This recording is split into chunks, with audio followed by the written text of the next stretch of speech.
said I didn't mean to be the villain. You better rule my anger. This is exactly where I'm headed. One time, now read on Miss Bullet me into the blind. I negativity cease to exist. Yeah, finally, a chance and a planet on my own in spice. When Babylon comes, he gonna hit you in the face. When Babylon comes, he gonna hit you in the face. Bang!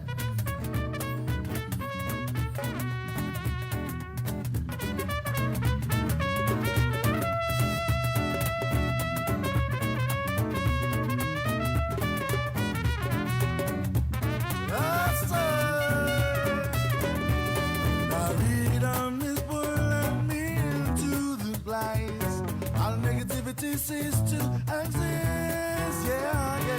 Finally, a chance on a planet on my own in space. When Babylon comes, he gon' hit you in the face. On times when Babylon comes, he gon' hit you in the face. High rise, we say Babylon comes, he gon' hit you in the face. Stay connected through The Link.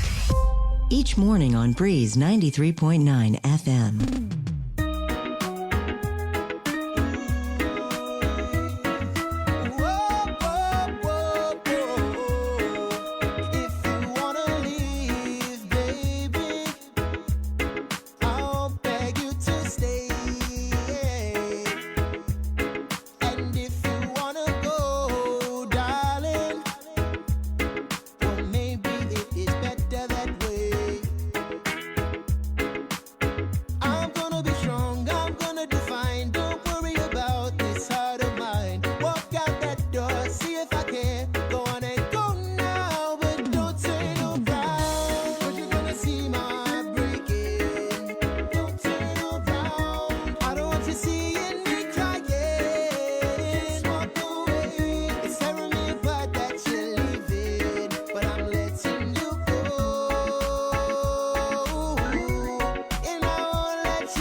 This message is brought to you by the KUAM Care Force and Docomo Pacific. Better together. I love this song! I love nachos. Loving everything? You might be buzzed. You know what I'd love? A ride when it's time to head out. If you see a buzz warning sign, call for a ride when it's time to go home. Buzz driving is drunk driving. A message from NHTSA and the Ad Council. We're celebrating your special day every day with Cold Stone Creamery. Register your loved one for the Cold Stone Creamery Birthday Club. Email a photo, name, and birthday to birthdayclub@kuam.com by noon on weekdays and by noon on Friday for weekend birthdays. Include a special message and we'll read it on air weeknights during KUAM News. Cross your fingers on Friday. You could be the lucky winner of a Cold Stone Creamery ice cream cake. And the lucky nominator will receive a personal treat from Cold Stone Creamery. The Birthday Club is presented by KUAM and Cold Stone Creamery.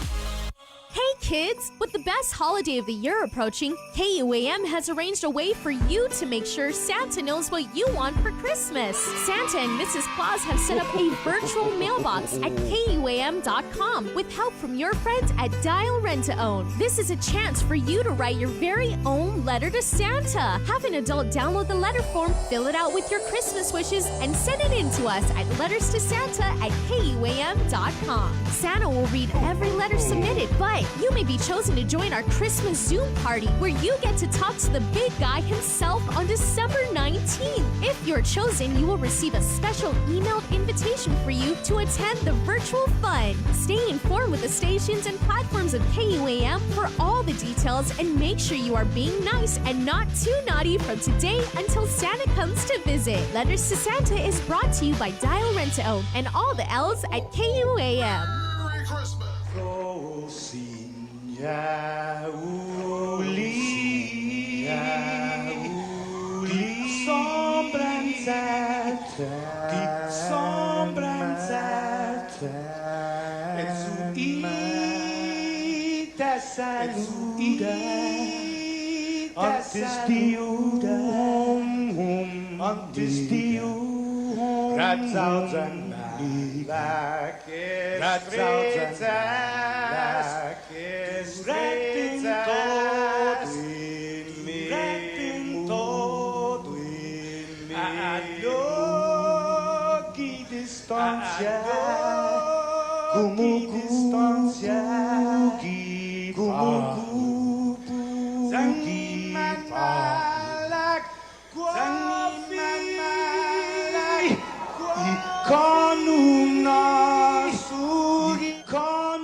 Banderata caigui, pues atan fani bandera, kau esta pagua pumalalapa, gilo tanu man libri, sentamiti man ko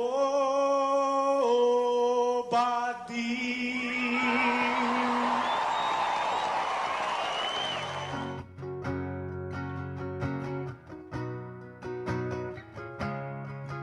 Fanogi chamoru politanota kantai matuno nyagi toru iluga paraiona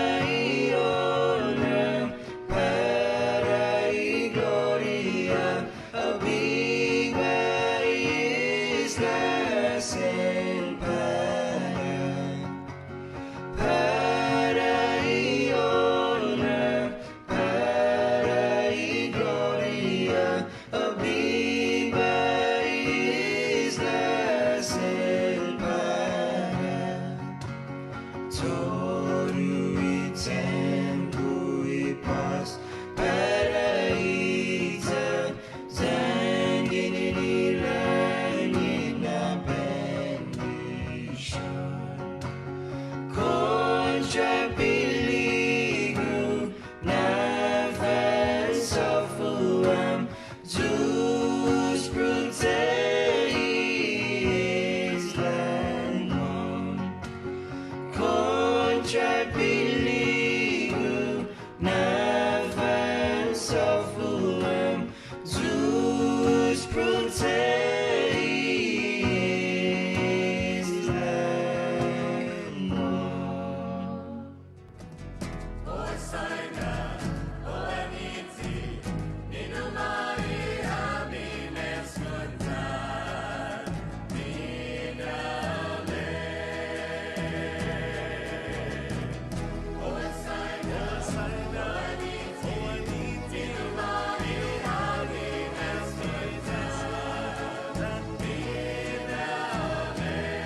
just couldn't. Baby, I know that you've been wondering. Oh, so here goes nothing. In case you didn't know, baby, I'm crazy about you. I would be lying if I said that I could live my life without you. Even though I don't tell you all the time, you had my heart a long, long time ago. In case you didn't know, ooh, in case you didn't know.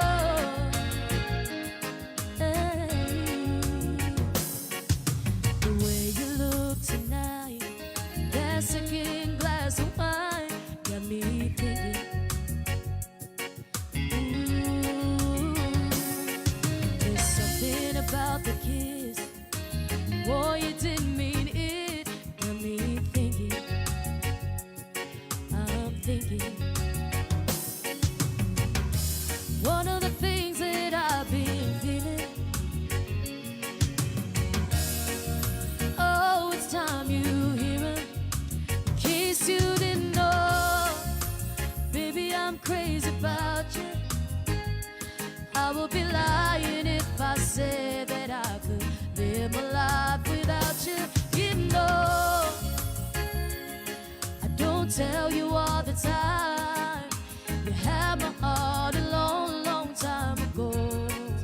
In case you didn't know, you got all of me, and I belong to you. You're my everything. In case you didn't know, baby, I'm crazy about you. I would be lying if I said that I could live my life without you. 'Cause even though I don't tell you all the time, you had my heart a long, long time ago.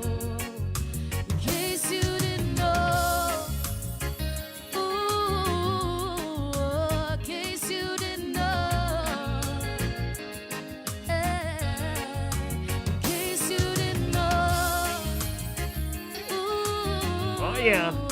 in case you didn't know.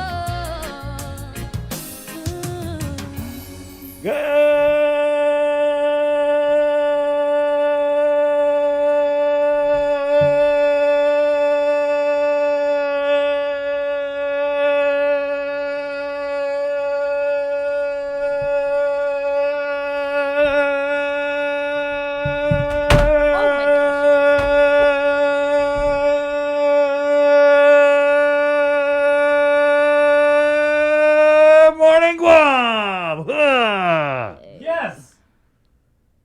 Good morning.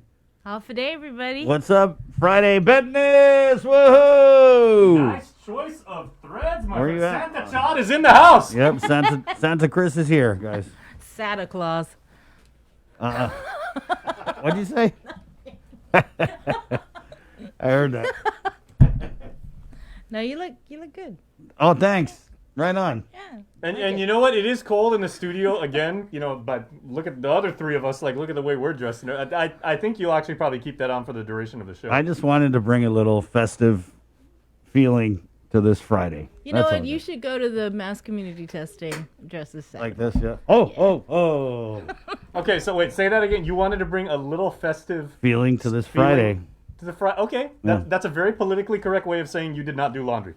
Yeah, you don't even want to know what I'm wearing under this. Oh, Talk about Christmasing hard. Yeah, I am.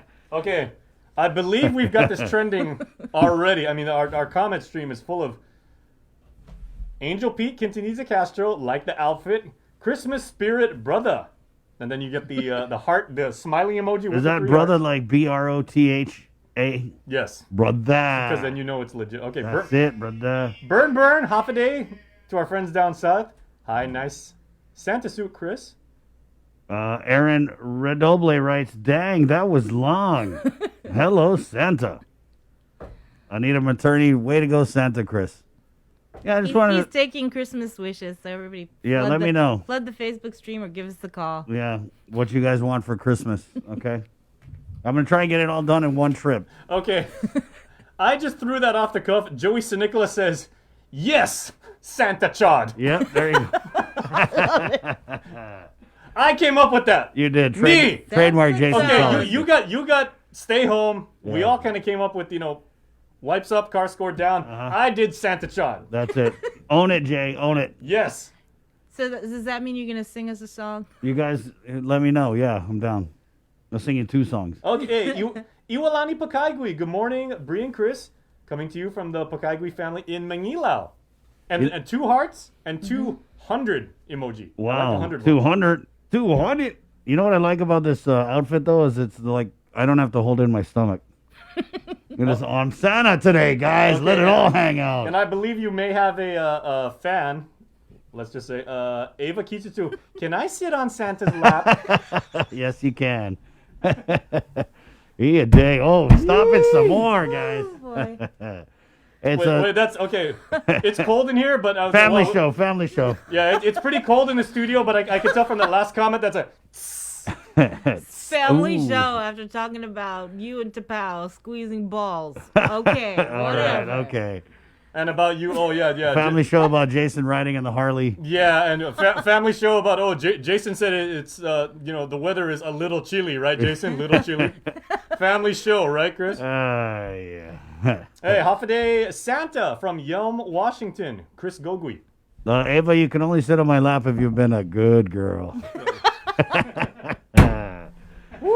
All right, Where are guys. we going? Where are we going? Okay. Let's start over. It's Friday, guys. December But 11th. you know the thing about Chris too is Jay's not ready to start over. He actually doubles 1 as Santa Chod and 2 as Buddha because you can sit on the lap and you can also rub the belly. For good luck. There you go. Rub it clockwise, though. Oh. It's 6:22. Good morning, guys. Welcome to this Friday episode of The Link on the Breeze 93.9. We're KUAM FM Agatni, Guam. It's 6:22. The show is brought to you by Cabo Select Care, IT&E, and Cabo Enterprises. Also, Guam Windward Memorial will be presenting some holiday cheer. You think I brought the holiday cheer this morning? Joe Guam's got a whole Christmas bag full. Coming up in a little bit. We'll play a little video of him performing a great Christmas song as part of a Cover Me, which is brought to you by Guam Windward Memorial. Okay, at 6:22, well, good morning, guys. Okay, I just noticed something. That is about as legit a Santa outfit as. Yeah. I mean, this isn't just the one you can. This throw in is the wash- regulation, Like, actually. Okay, Joseph, can I grab this camera? Okay, I'm gonna grab the. Look at this, you guys. Okay. I didn't even put on the belt yet. Wait. Let me see the wrist. Oh, come on. Show it, work it, own it. Santa. Look at that. Look at that. You got the neck fur. You cannot. How do you wash that? You would have to dry clean that, right? Yeah, you got to take this to Simon Sanchez. Wow. All right. Nice. You done? Jay, there's a little drool over here. Yeah. You're coming through your mask. Joe, we're the only sane people in the room. Huh? Yeah. You guys are going to be the normal ones today. Wait, there's a little drool because I was looking at Santa. Wait, family show. That's another thing. Okay. Oh man. Oh Santa. man, Santa, dude, man. Oh man, Santa. Santa man. I do. Okay. Make fan my wishes come true. Oh my God, if I sit on your lap right now, Santa. Wait. Never mind the reindeer. I'll pull your slit. Oh my goodness. Okay, Jay, you got some like repressed stuff. I don't know what. Why does it always end with me? We start something, and apparently, like when I try and contribute, You're the caboose. I'm just gonna stick to singing, 80s songs. Yeah, sing Michael Jackson. That works. That really. Hey, it's 6:24. Anyway, for the 5th start over. It's Friday. Thank you to our Facebook Live viewers here this morning. We got a big show for you guys. Okay. I'm gonna ask people questions in a Santa suit. We've got, of course, Dr. Ho Wen, the PAG chair, is coming on. And public health this morning, there's a lot of stuff, a lot of movement going on with the vaccine, guys. And so we're getting Annette Uggan, who is the kind of the lead there with the vaccine. And then we're also getting Director Artson Augustine, who will be making his first appearance on The Link as a director of public health. And our good friend, Dr. Peter Lombard, who has been crunching COVID data the whole pandemic, he's coming on today. Then we're going to catch up with Kevin Bautista from the CNMI governor's office. Wow, Bree, I couldn't even believe what I was reading. The CNMI governor addressing the Rotary Club yesterday says the CNMI, they're going to reopen tourism. Right to, I want to say it's South Korea initially, sometime in January. So they have been having a lot of discussions, I believe, with the Marianas Visitors Authority, their partners over there in the CNMI. And so he made the announcement to the Rotarians yesterday. Can I just add, I was doing the screen recording for Governor Torres' presentation to the Rotary yesterday. So, I sat through the whole thing. Really interesting material that the governor covered. Also, he said something where, we've been talking on the show, should Adelup maybe take a more, aggressive tone or more like scared straight almost for the message that they're putting out. We always cite this, like in the 80s, we had that one commercial like about drugs, like, this is your brain on drugs. And you see like the egg frying in the pan and everything. Governor Torres said something. He goes, unofficially our kind of mantra for the thing was, as far as encouraging our people to participate in social distancing, was 6 feet apart or 6 feet under. I was like, wow. And the message got across. That's a good message. Yeah. Mm-hmm. I told that to my mom last night, and she was like, whoa. He said that. Yeah. Wow.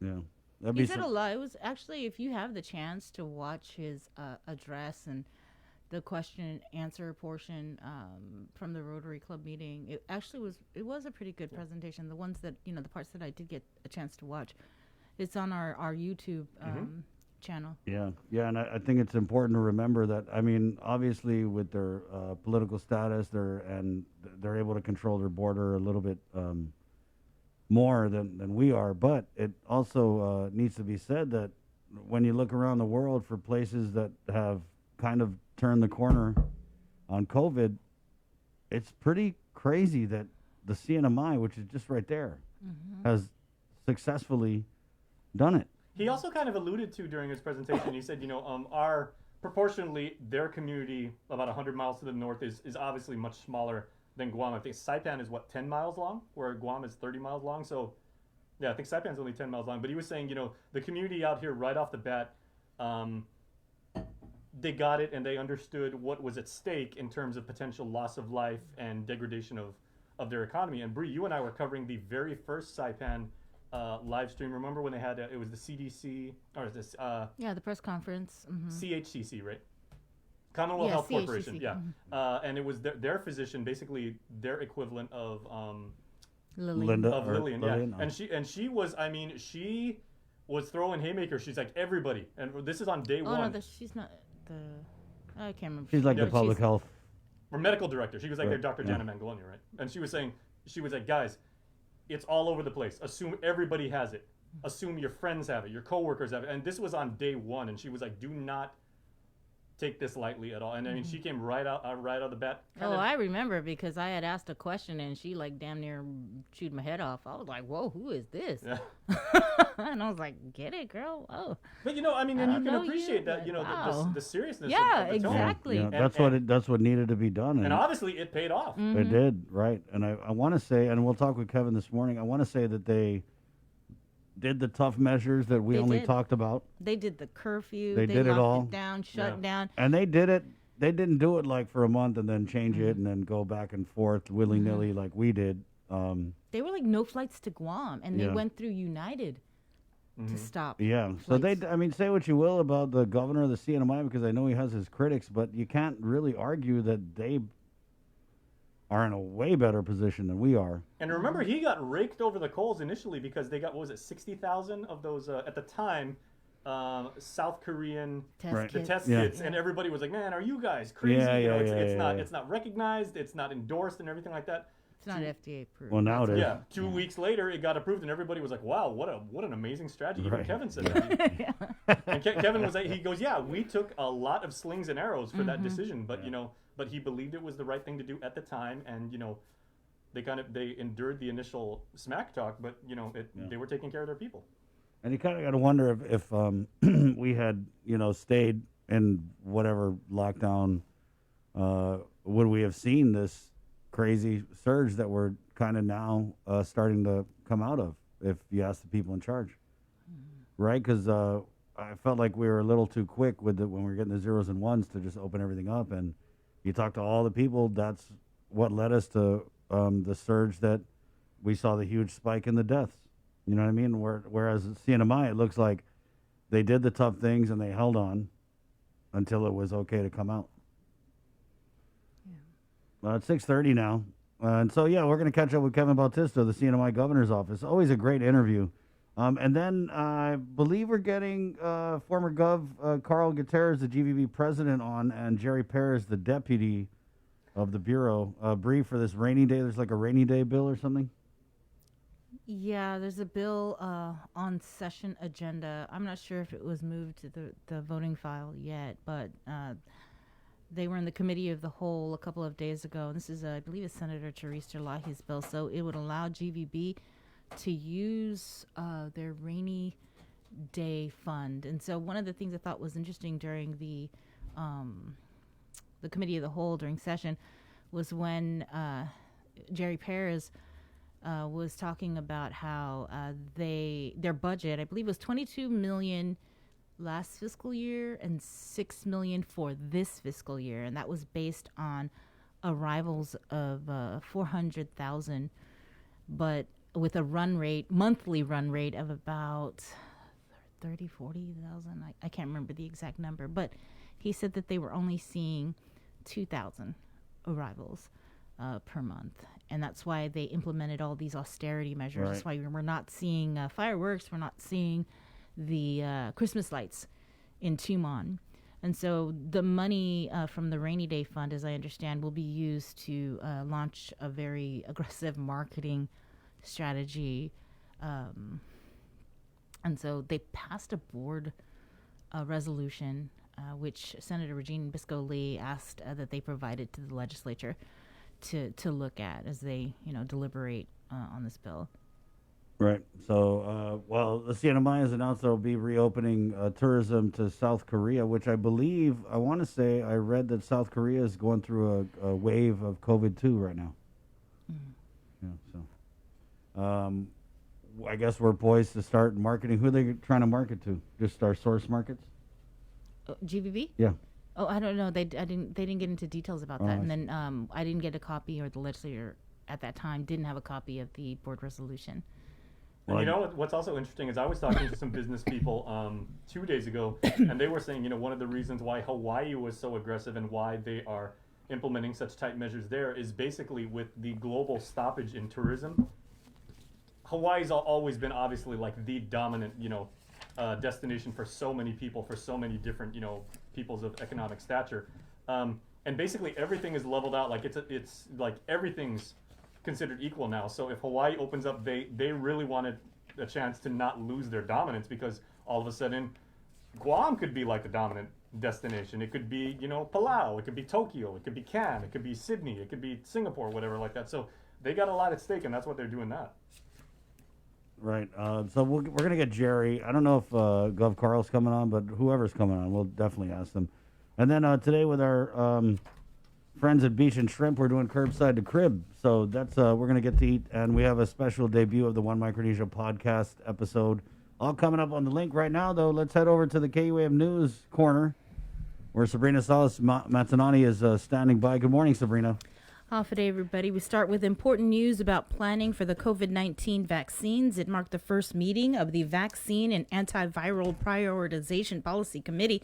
The group is comprised of representatives from both the public and private sector, to include the Office of the Governor, the Physicians Advisory Group, Public Health, GMH, community physicians, as well as Health Professional Licensing Board. The meeting was led by Public Health's Art St. Augustine and Public Health's Bureau of Communicable Disease Control Administrator Annette Uggan. They gave a brief presentation, which includes key objectives for the group, 4 key ethical principles, communications and educational needs, estimated number for initial allocation of vaccines, as well as priority groups. In addition to advising public health on critical population groups who will receive the first round of vaccines, the committee functions also include developing a communication plan to explain rationale for establishing target groups for vaccine treatment. They will also review and monitor current information on the use, effectiveness, and safety of the vaccine and recommendations from the CDC. The initial identification of priority groups have been broken down into 3 phases. Phase 1 includes 3 subsections. 1A, which includes health personnel having direct or indirect exposure to COVID-19 or infectious materials, and residents of long-term care facilities requiring long-term specialized inpatient care. Phase 1B, essential service workers who have a key role to ensure essential functions are running with difficulty to socially distance while on duty.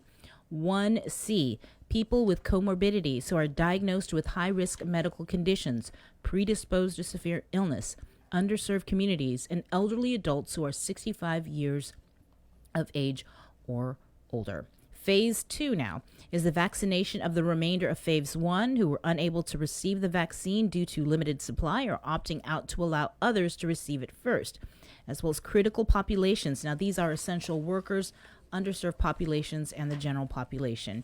Phase 3, when the vaccine is provided to the broader general public. According to the CDC rollout of this phase, it may occur during the summer, depending upon availability of vaccines nationwide. Now, after surveying the healthcare community, essential service workers, and long-term care facilities, initial estimates indicate that the number of those who will receive the first round of vaccines is about 2,600 individuals. This number, however, does not include all private sector healthcare workers. Once all data has been received, the estimates will be updated. Today, in the meantime, is a key day in the race to a vaccine. A Food and Drug Administration advisory panel is meeting to review Pfizer's coronavirus vaccine for emergency use. If approved, the first shots could come within days. The meeting comes a day after the nation reported a grim new milestone in the pandemic: more than 3,000 lives lost in a single day. Skylar Henry reports from FDA headquarters in Silver Spring, Maryland. Pfizer's coronavirus vaccine is under the microscope. A Food and Drug Administration advisory panel is meeting virtually to review the safety and efficacy of the vaccine. It's a key step before the FDA approves the shot for emergency use. The American public demands and deserves a rigorous, comprehensive, and independent review of the data. The FDA meeting comes as 2 people who received the vaccine in the UK experienced reactions. Both had a history of severe allergies and both recovered. We're working very closely with our UK partners to understand what went on with respect to those allergic reactions. Hospitals, including Mount Sinai Hospital in New York, are getting freezer space ready for the shots so they can start administering the first doses to their staff. Folks like the nurses and the physicians, as well as people like the environmental service workers, the workers that provide food service, the transportation workers. Once approved, the first vaccinations in the U.S. could start in just days, but that wouldn't be soon enough. On Wednesday, the U.S. reported more than 3,000 COVID deaths, the deadliest day yet. The surge is overwhelming hospitals. Providence St. Mary Hospital in California set up a tent outside to triage arriving patients, while the lobby is now an inpatient COVID unit. I know today that we have 60 patients holding in our emergency department that are waiting for beds inside the hospital. Nationwide, COVID hospitalizations are at their highest levels ever, up nearly 80% in the last month. Skylar Henry, CBS News, Silver Spring, Maryland. Back here at home, the Joint Information Center last night reported 2 more COVID-related fatalities. The 104th fatality occurred on December 7th at GMH. The patient was a 60-year-old man with underlying conditions that were compounded by COVID-19. He was admitted to GMH on October 1st and tested positive upon admission. Guam's 115th COVID-19 related fatality occurred at GMH again at about 5:20 yesterday. The patient was a 49-year-old man, also with underlying conditions. He was admitted to GMH on the 18th of November and was a known positive case. As for the latest numbers, the JIC reports there were 13 new positive cases identified out of 516 tests performed yesterday. Guam's COVID case count is now 7,052. Confirmed COVID cases with 555 active cases and more than 6,300 recoveries. There are a total of 33 COVID hospitalizations, 10 receiving ICU level of care, and 8 on ventilators. Guam's CAR score is now 1.5. Public Health resumes COVID-19 mass testing today at the Micronesia Mall from 8 o'clock in the morning to 12 noon. There will be up to 300 tests available today only. Mass testing will be available tomorrow and Sunday from 9 a.m. to 12 noon at GPO, the Guam Judicial Center in Hagåtña, and again at the Micronesia Mall. We should point out that on Saturdays and Sundays at all 3 locations, there will only be up to 200 tests available. Now, for safety of the community and nurses, only 4 people per vehicle are allowed to be tested. No symptoms are needed. You must bring an ID. Additionally, the Northern Region Community Health Center will remain open for COVID-19 testing, but that is by appointment only. And with more news, here is Tyler Mazzanani.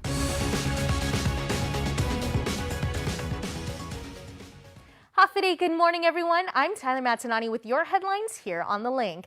Out of 103 individuals housed at global dorms, 47 are children. Amid a pandemic, students have been faced with not only eviction and destitution, but they're also navigating education in the age of technology. Hours of Zoom sessions can be quite taxing for many students and parents, but the online alternative isn't an option for many housed at global dorms. Catholic Social Services Executive Director Diana Calvo says social workers are trying to coordinate access to iPads and laptops, which would enable students to have access to online learning. The lack of contact and also the consistency of follow-up, even with hard paper copies, is not really helping the children learn.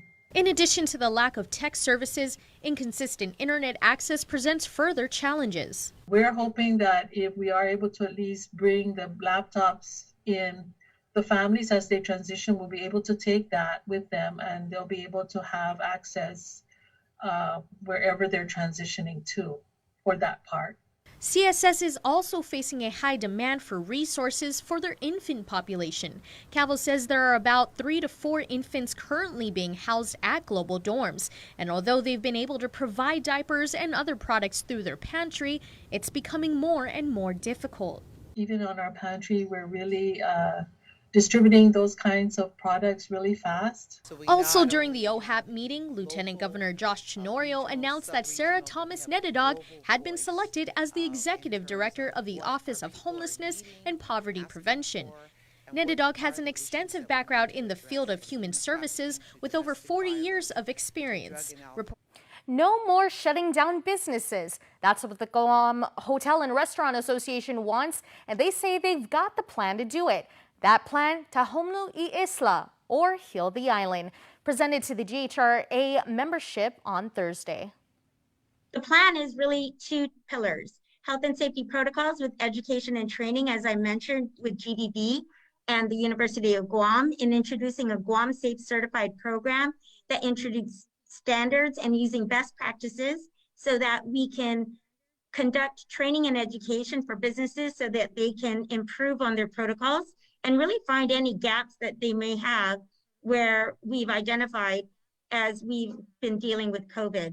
And so that risk assessment and containment management is conducting a risk assessment and looking at your pandemic plan, your contact tracing protocols, engineering and administrative controls, your workplace modifications, cleaning and disinfection protocols, and reopening and closure plans. A lot of businesses have been focusing on reopening plans only with public health. And so we need to also look at how do you communicate this to your employees? How do you deal with if you do have an outbreak? And then how do you deal with closure and informing the public? The plan is for fighting asymptomatics in businesses and is HIPAA compliant. GHRA President Mary Rhodes says the group has met with the governor to seek out CARES Act funding, which would greatly increase the program's effectiveness, since all businesses cannot afford to self-pay into it.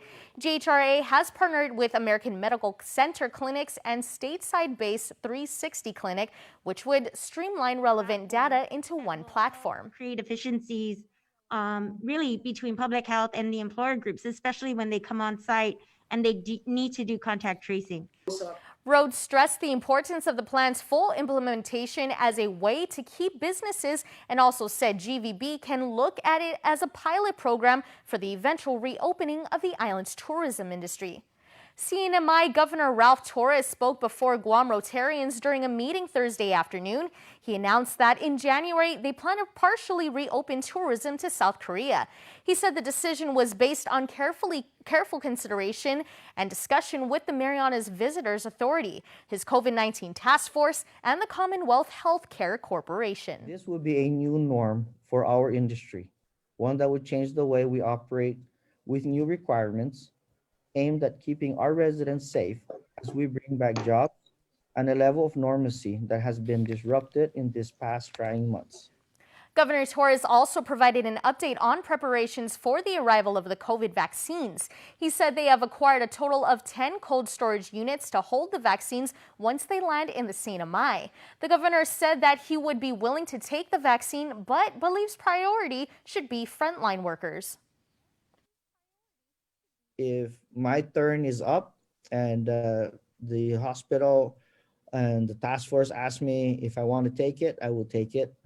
But I prefer to have the first responders and our nurses or doctors take it first, not because I want to see the effect, not because I want to see any symptoms on them, but I believe that they should be the first people to be protected from and get this vaccine shot. I've seen them. I've seen their families sacrifice in the early days of this pandemic. I was going out in the media telling everybody stay home.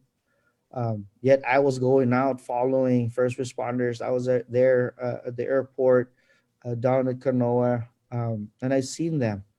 And I've heard stories where they go home and they shower outside. They get sprayed with Lysol and Clorox and you can name it. And they sleep in their car.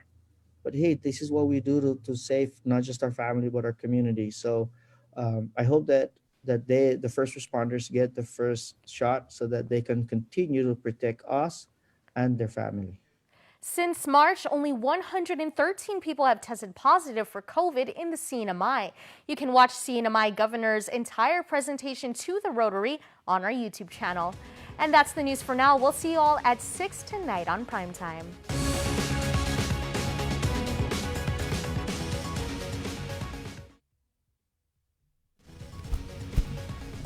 We broke the story on Primetime last night about a body pulled from the waters off of Hagåtña. Last night, Guam Police spokesperson Paul Tapao briefed media about the incident, saying the man was found dead floating in the breakwaters off the Hagåtña boat basin at around 5:30 p.m. Fishermen in the area reported seeing the man in the water. GFD retrieved the body. Tapao is asking the public's help in identifying the individuals, who was described as wearing blue jeans and a white T-shirt.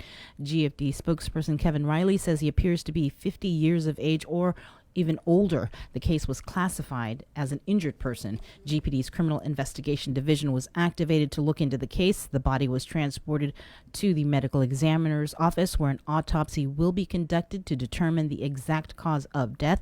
Anyone who may be missing a loved one or has information about this case, you're asked to call GPD. The number is 472-8911. Trial is on track to begin before Christmas in Judge Vern Paris's courtroom for Joshua Palacios. He's accused of fatally shooting Keith Castro last July in a home in Cboc.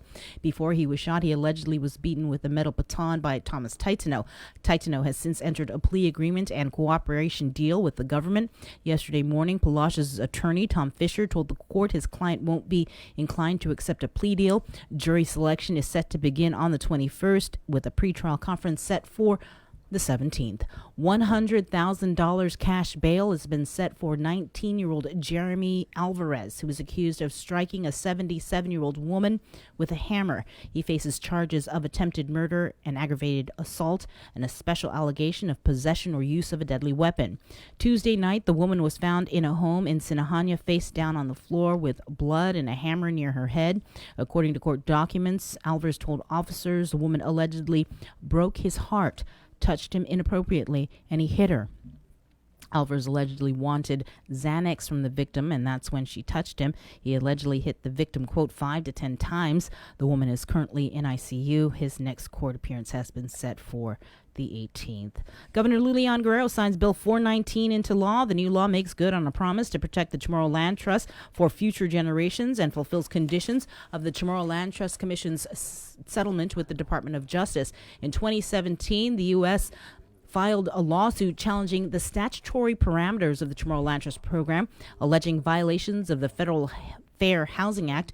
Over the course of several months last year, the United States Department of Justice engaged in court-facilitated settlement discussions with Gov Guam. The result was a settlement agreement that protects the integrity of the Chamorro Land Trust program, expands its reach to better achieve its purpose, and preserves the program for future generations. In December, the Chamorro Land Trust Commission issued a resolution formally approving the proposed settlement terms, and in May of this year, the parties entered into that settlement to resolve the litigation. As a condition of the settlement, Gov Guam must adopt specified terms to the Chamorro Land Trust Act within 1 year of the agreement. Bill 419 seeks to fulfill this term. The legislation was introduced by Senator Therese Terlahi. And finally, the dirt was turned, signifying the start of construction for the Guam Cultural Repository located near UOG. The facility will serve as an adjunct to the new Guam Museum by providing space to curate cultural collections. It's expected to be completed by spring 2022. Joint Region Marianas Commander Rear Admiral John Manoni says the endeavor is the latest in a series of collaborations between the Defense Department and Gov Guam. The $12 million grant for the facility was provided through the Office of Economic Adjustment. And that's your news. We'll have more on the link after the break. Half-a-day federal employees and annuitants, the open season is here. Cboc Select Care offers a comprehensive on-island network, including GMH and GRMC. Our off-island provider network stretches across the Pacific, plus our partnership with United Healthcare provides over 1 million providers throughout the continental United States. Cboc Select Care, healthcare that's always there for you. Federal employees and annuitants, enroll today. Hey kids! With the best holiday of the year approaching, KUAM has arranged a way for you to make sure Santa knows what you want for Christmas. Santa and Mrs. Claus have set up a virtual mailbox at KUAM.com with help from your friends at Dial Rent to Own. This is a chance for you to write your very own letter to Santa. Have an adult download the letter form, fill it out with your Christmas wishes, and send it in to us at letterstosanta@KUAM.com. Santa will read every letter submitted, but you may be chosen to join our Christmas Zoom party where you get to talk to the big guy himself on December 19th. If you're chosen, you will receive a special emailed invitation for you to attend the virtual fun. Stay informed with the stations and platforms of KUAM for all the details, and make sure you are being nice and not too naughty from today until Santa comes to visit. Letters to Santa is brought to you by Dial Rent to Own and all the L's at KUAM. Merry Christmas!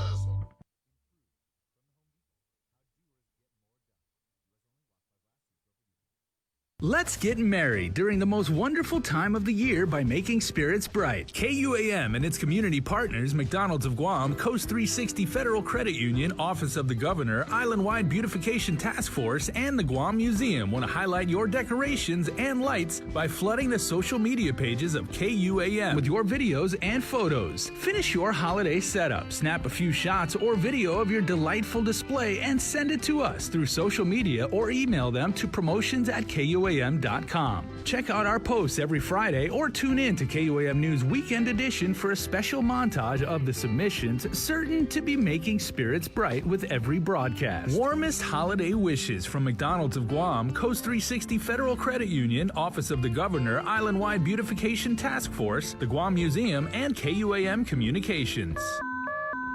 Breaking news! This just in, Santa has a combined $4,000 to give away for Guam's best outdoor holiday display. Submit your outdoor display for a chance to win cash prizes. All submissions will be posted on our Facebook page, and the top 10 most liked pictures or videos wins a special cash prize to make your season even brighter. Visit KUAM.com for more details. The Christmas Pops virtual marketplace continues on the stations of KUAM and on our webpage at KUAMChristmasPops.com. Catch the encore through December 11th on demand and on the stations of KUAM Communications. The Christmas Pops virtual marketplace is presented by Stroll Courier. Get all your packages, documents, and gifts delivered island-wide. Visit strollguam.com/courier and book a delivery today. Domino's. Visit domino's.gu for faster, easier online ordering. And JA Guam, bringing the business of life to life. You overcame the challenges of this day and age and showed the world that our spirit of Inafat Malik is unbreakable. Siduas Maasi to all our community partners who helped the KUAM Care Force in giving back this year. And thanks to you especially, the people of Guam. Your kindness and generosity gave hope to so many in need this year. Let Giving Tuesday be the spark that keeps the spirit of generosity going throughout the year. Even a small gesture of kindness can brighten a child's day on Christmas. With donations more challenging to deliver, this year, the Salvation Army is in need of your help with their Toys and Joy Drive. Donate new toys or gifts for children and teens anytime between 9 a.m. to 5 p.m. at their Teton office drop boxes up until December 22nd. You can also drop off your toys to our donation drive-thru in our parking lot in Harmon between 7 a.m. to 2 p.m. on Giving Tuesday, December 1st. Let's all do our part and dig deep to bring some joy to kids in need this Christmas. GU Self-Storage, conveniently located near the Harmon McDonald's. We offer affordable rates, online payments, and auto bill pay for your convenience. Plus gate access daily from 6 a.m. to 9 p.m. Call us today at 648-7867 for more information.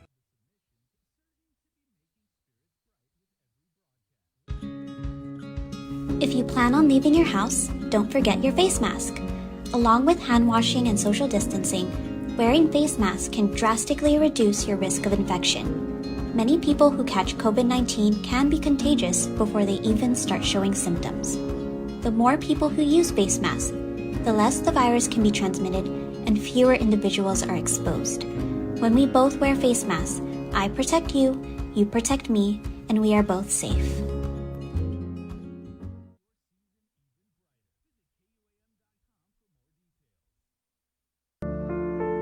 These are some of the signs that someone is thinking about suicide. Talking about wanting to die, excessive guilt or shame, and feeling like a burden to others. Feeling empty, hopeless, trapped, or having no reason to live. Feeling extremely sad, anxious, agitated, or full of rage with unbearable emotional or physical pain. Other signs include changing behavior, such as making a plan or researching ways to die, withdrawing from friends or saying goodbye, giving away important items or making a will, taking dangerous risks such as driving extremely fast, displaying extreme mood swings, eating or sleeping more or less, and using drugs or alcohol more often. If you or someone you know is showing these warning signs, get help as soon as possible. Call Guam Behavioral Health and Wellness Center's crisis hotline at 647-8833 or 4.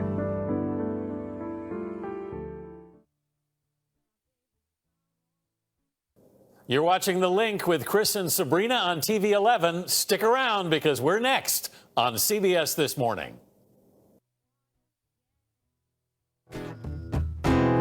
Choirs will be singing Silent Night. Oh, Christmas carols by candlelight. Please come home for Christmas.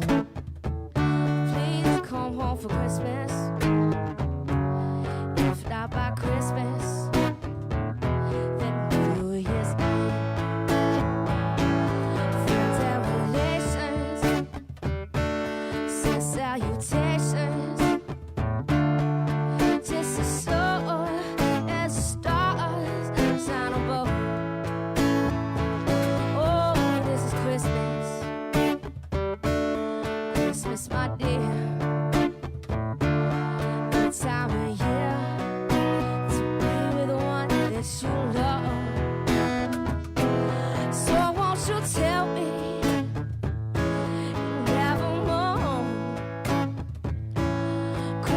Yep. When they're not playing the Kennedy Center, you catch them here on the link. Rachel Esteves and the Dolls, 6:58. Let's head to the KUAM News Zoom room where we have Polly Mike Crisosimo is standing by.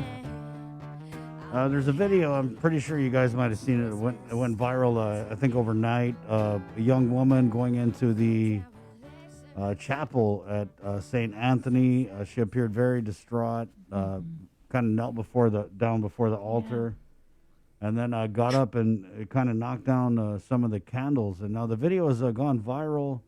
I got it like 3 times this morning. Yeah. But Polly Mike is here to share that there have been a few new developments with this video and the circumstances surrounding it. Good morning, Polly. Hi, good morning, Chris, Sabrina, Jason.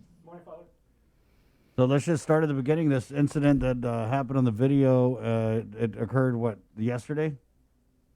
That's correct. At about 5:10, 5:15 in the afternoon, we received word that the chapel, that there was an individual that seemed distraught and had toppled some candles on the altar, and we're very concerned about her. So by the time we were able to get there, church officials got there, she was already gone, but we had reviewed our CCTV cameras and discovered that this individual seemed very distraught and knelt before the altar for whatever reasons that perhaps she was going through. And I think that's something key to note here, is that this chapel is open 24 hours and it's for people who are going through some tough times. And during this pandemic, during this crisis, through whatever lockdowns or whatever it may be, they're going through so much. And that's why we can't keep our churches closed or our chapels closed. This is essential for people to come to. And I'm glad she came there.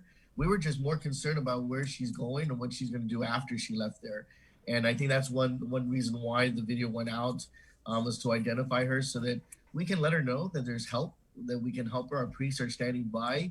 Our counselors are standing by if she needs that help, and to reach out to the families. And that's why we contacted the police, not to report her in or to press charges, far from it. But I think it's just to be able to get the word to her that we're here for her and that we want to be able to give her the help that she's looking for. Or maybe she just wants someone to talk to. Obviously, she came to the chapel for a reason, and we want to make sure that message gets to her. So I hope it did. I hope the police were successful, because we did hear from a family member that she's okay and she's just going through so much stuff in her family, and we want to make sure that we reach out and send prayers to her. And that's immediately what we did when we saw this. The council members and the ministers' council, we immediately offered prayer for her. To be able to reach out to her. And so I hope that she's getting that. And if she's not, please to come call my office. We'll be happy to help her and get the help that she needs. Right. When I saw the video and I got it this morning, it really did break my heart to see that, because it kind of shows that you're right. People are going through so much. And, where do they go? Who do they turn to? And what are you hearing from your community, from your church members, about the problems that they're going through right now? It's overwhelming, Sabrina, because, and I also work with the Guam Coalition Against Sexual Assault and Family Violence. When the government declares a lockdown, what that does for victims, it secures their area, and abuse continues to occur even more so because they're locked in. And so we're hearing a lot from Barrow, from our partners from the Guam Coalition, about that type of thing. And so as Guam, as a coalition, we're trying to address the issue. What can be done? How can we work with victims who are in a lockdown situation? Obviously, if the governor has declared it, we have to follow it. But what can we do to provide safety for victims? Who to call? What resources are offered to them? What can we provide for them immediately? And I know with Ali Shelter, shelters are very hard to come by these days. So even just to move them to a shelter, Guam is so small. People know where people are at this point. And sometimes it's difficult to secure a person's shelter from their perpetrator. And so, we want to reach out to anyone doing that. Our programs are designed for that, but it's not foolproof. It's not 100%. And there are still people who fall through the cracks and who are victimized because, one, they're afraid. They don't want to call the police either because their mully or their pari is in that department. So we're hearing all kinds of stuff, and then we're trying to kind of meet the gaps and meet the needs. And I hope that we continue to do so. Like this woman, for example, thank God our chapel was able to open up and receive such a person in there to be able to, for her to maybe just find some kind of comfort and relief. And unfortunately, this video went out, but it's a lesson learned for us as well, that maybe people are going through so many things. Please let us know. Reach out to someone you trust. Reach out to a church person, a faith-based person. Reach out to a friend that you can trust. There is help for you. Right. And aside from, this is a health care crisis, but it's also a mental health crisis. We've heard the stories about people who are committing suicide. So in that regard, what are you hearing from your vlog? The suicide rates have, what has been reported out, has increasingly, and then we do funerals. Gosh, we have 3 funerals scheduled, and again, whether they're COVID related, whether suicides, accomplished or completed cases, people have lost loved ones during this time, and it was very difficult for them to deal with. I don't know if you remember earlier on in March when the first COVID patient died. The protocols then was to cremate immediately within 24 hours. Family members couldn't even be there. Right. Yeah. Fortunately, they allowed a clergyman to bless the body, but it was just very difficult for families to cope with and to deal with. And I think if anything we've learned from this, and as we continue to learn from all of this, is to be able to kind of deal with the aftermath of this, and how do we deal with the loss of loved ones and the grieving of family members, and how do we deal with individuals like this young girl who was before this altar seeking help, obviously, and how do we reach out to her? And I think that's the point of this was to send the message out to our people that there are a lot of organizations, a lot of groups that are available, and please, suicide is not the answer for it. And this is the time. This is the season, right? Right.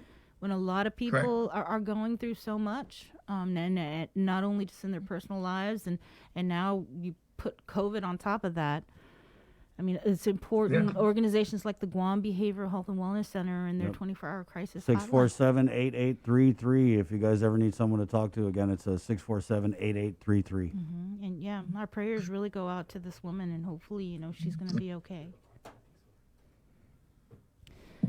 But moving on, Mercy Heights. Do you have any updates on? I understand the school has since reopened. I mean, Sure, that's my understanding, and they have again sanitized the area. They have UV lights installed in there. They have, I believe they're looking at some kind of air filters as well. And then of course their whole mapping setup. Public health was able to go in there and assist the administration and look at and maybe assess their situation as far as how far do the kids sit.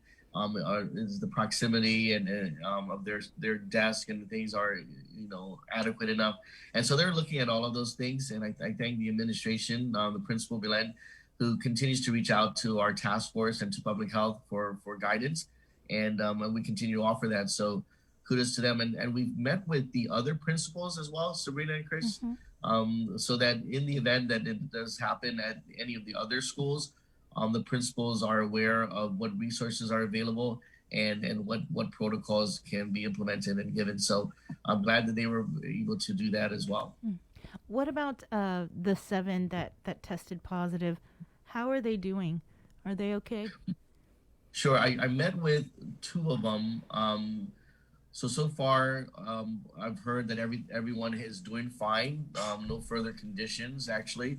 None of them were admitted into the hospital. None of them went to GMH or anything like that. But I do know that many of them were being monitored by their healthcare professionals or by their doctors, and but they're doing fine. They're all doing fine.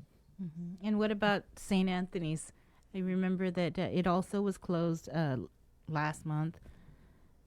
Sure.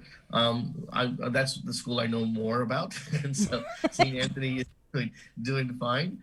I meant the church. I meant the. Yeah, that's like St. Anthony School. St. Anthony School is doing fine, and we're eager to open up. And we're working closely with the superintendent's office and the governor's office, public health, to ensure that. we hope to open up by next semester. We are hearing that our parents are eager to send their kids back to face, but there are there are those parents who are afraid, and we recognize that and acknowledge that. But this is not going to go away, and I think we have to teach our kids, teach ourselves that sanitization, wearing the mask, social distancing is just going to be part of our lives for a while. So not to be afraid about it, but to be able to kind of just do our part. Personal responsibility is very key. Well, Polly, thanks for coming on and sharing that. Again, I know that the video has gone viral all over, but at the request of the family who had contacted Father Mike, we're not going to play it.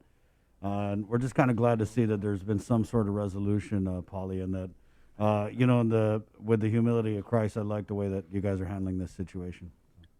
Yes, please. And, to respect the family's request, and we've done so, we've taken it down from our sites. And so, to be able to know that there are people in their families too that are going through stuff. And we don't want this to happen to any family, please. And that's the reason why we wanted to get the word out to this family that we are here. And, with the body found yesterday, that's what we were afraid of. We were afraid that, oh my God, is this going to be that individual or not? And so, we're just thankful she's okay, and that hopefully she'll get the help that she's looking for. Thank you, Polly. Thanks, Polly. Thank you, guys. God bless. See you. Jay, what do we got in the virtual Zoom room? Hold on, Polly, because there's some snacks. Oh, we have got yogurt-covered pretzels. Not. You always put the pressure on me. Like I never get any heads up that we're. Yogurt-covered pretzel. Have you never, Polly? Do you like yogurt-covered pretzels? Yes, I love them. See, there you go. Okay, all right. Okay. We aim to please here on the There link. you We go, know our that's it. audience. You're lucky you found the one guy in Guam who likes yogurt-covered pretzels. Thank you, Polly. Enjoy your yogurt-covered Thank you, guys. pretzels. Okay. Take care. All right. God Now, bless. we'll keep it in the Zoom room. This is salty and sweet. It's good, yeah. I just don't know if it's good for breakfast, but it is what it is. Let's. It's 2020. It is. We can have Doc how healthy they are. Right. 7-Eleven. Let's keep it in the Zoom room where we have the Physicians Advisory Group Chairman Dr. Hoa Wen joining us. Good morning, Doc. Hey, good morning, guys. It's kind of coincidence, but just sad to hear what the situation that young woman is yesterday at the church. But we last night we talked about essential worker and with the public health director Arts and Augustine, and we want to have his blessing on declare the clergyman, the father and the pastor and the priest and everyone to be as part of essential worker, so that way that when they travel somewhere that they get back to the island, that they don't have to be quarantined. Because spiritually, I tell you, people are under a lot of stress because of the pandemic, and the father, priest, and the pastor, they really need that on the church, and they provide such a powerful way to people to cope with stress.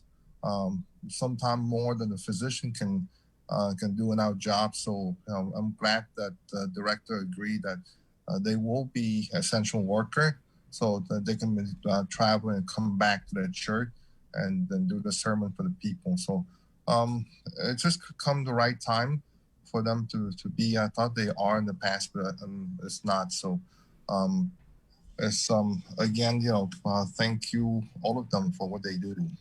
Doc, was there a meeting last night with the Physicians Advisory Group? Yeah, that's part of the meeting last night. Is get okay. Right.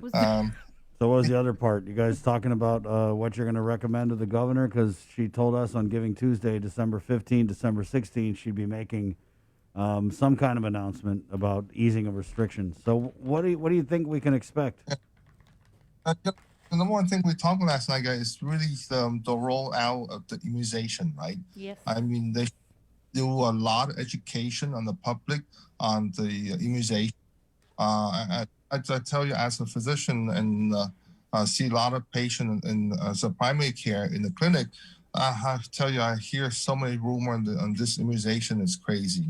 I'm not sure where people read it, but I know that we have to roll out a very, very heavy education program about the immunization to kind of let people know what's the risk and the benefit, the side effect, and all that kind of stuff about the immunization. Because physician-wise, we need to talk to our patient about the immunization, and just like any other immunization, right? The MMR, the Tdap, and the Pneumovax, and everything else. There's a risk and benefit. But as a physician, the question I have yesterday, one of the patient asked is that, can a physician tell the patient not to take them? As I say, I think that part of us is we have to educate the patient, but not because I believe that we tell a patient not to take them. And so sadly, certain physicians doing that, and that's not the right things. So we're going to come out with a lot of education program to teach people, to instruct people everything about the immunization so they can make a consensus decision on the COVID-19 vaccine. I know it's going to roll out sometime this month for the frontliner, but there's a lot more immunization coming down the pipeline the next few months, and they're going to go down the list of people with high comorbidity and start giving out to protect the people from hopefully not get infected. But again, I think the next this week or next week, there's a lot of things the media going to roll out and try to let people know about what's coming down. There's 2 or 3 types of immunization out there from different company, and as they get approved by the FDA, they will roll out accordingly. But I think Pfizer is the one to come out first. Right. Yeah. I guess FDA is actually meeting now. Are you part of the Vaccine Antiviral Prioritization Policy Committee? Spring enough on my plate, so that Dr. Jolene Agan will be part of the PAC on the on that committee. So present the PAC on that, and they have like about 10 other physicians. Some of the PAC members are there. Dr. Bird as part of GBME, Dr. Louis Cruz as part of the Surgeon Cell. So there's a lot of PAC member there. Dr. Cabrera? Dr. Cabrera is one, yeah. So Dr. Andy Bodalio for the hospital. So there's quite a few physicians there. So Dr. Ed McCallis from infectious disease. I forgot who else in there, but there's a whole bunch. So they will meet and come up with a plan on how to roll this thing out, who's gets priority. So I say those are in the planning stage, so they're going to roll out more. But the most important thing is education about the immunization. It's so important, I tell you, that we go forward and have the public fully aware on the immunization rather than read something on the website or whatever. One of my patients asked, they supposed to have the immunization and the government track them about, because they inject something in your body. I said, don't even read that thing like that, So, Doc, but are there any issues for people who have like allergies? No, even patients that have cancer on treatment, they really need it, just because to protect them. It's your body make the antibody protect them. So, those patients that when cancer treatment, patient on dialysis, those guys are fragile and they really need the immunization. So they probably part of the highest group beside the frontliner. Right. And, we did interview, for everybody that's listening, Dr. Felix Cabrera earlier this week, and we went through a whole series of questions from side effects, the age limits, and things like that on the vaccine. So we do have that on our YouTube page. It was a great interview, Bruce. So I'm gonna put the link in the comments. yeah, you really walk away with a lot of information about that. But I know that there's going to be a whole lot of other information that the VAPC is going to be rolling out. But Doc, I wanted to get back into the meeting last night. You mentioned how clergy, public health approved clergy members to be considered essential workers. And having said that, are they also going to be in the front of the line for the vaccine? I'm not quite sure. We more likely the question. I say I know right now the frontline, the physician, or the EMT, the firefighter, the policeman, everyone the frontline will be the first in line for vaccine. It's a series of two, so we're gonna come. I think they'll come up with a list somehow to schedule because they had to make sure that the second shot is given on time. So yeah, I think right now just a frontline first round they have more than enough frontliners. So the other high risk patient probably will get their shot in December. So hopefully toward the end of the next few week or two here, we will have the vaccine on the island. Okay, so then what about, can you bring us up to speed? Is there any changes to quarantine?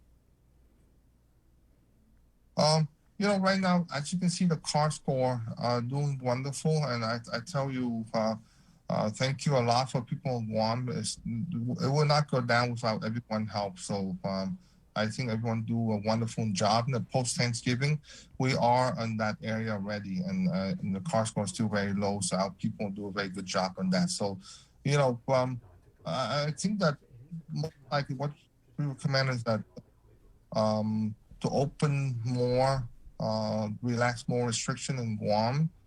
So, regarding the gathering, the number of gathering, maybe some indoor dining, a lot of stuff so our people here on the island can enjoy our holiday a lot more with, with the 3W, the face mask, the social distance, and hand washing. Okay, so during the holiday season, we can enjoy our family on the island. Regarding the quarantine, we still still plan about it. I think because the car score went down very fast, which is wonderful for the island. The quarantine, the modification, probably more likely will not go into effect until after the holiday because we kind of create our own bubble on the island, so that our islands remain safe. Because there's a lot of positivity rate in the state, and this is where I would ask the people that plan to go back to the island for a family for holiday to plan accordingly, to expect that you're going to be in quarantine, just that way to make sure that you don't bring anything back into the island.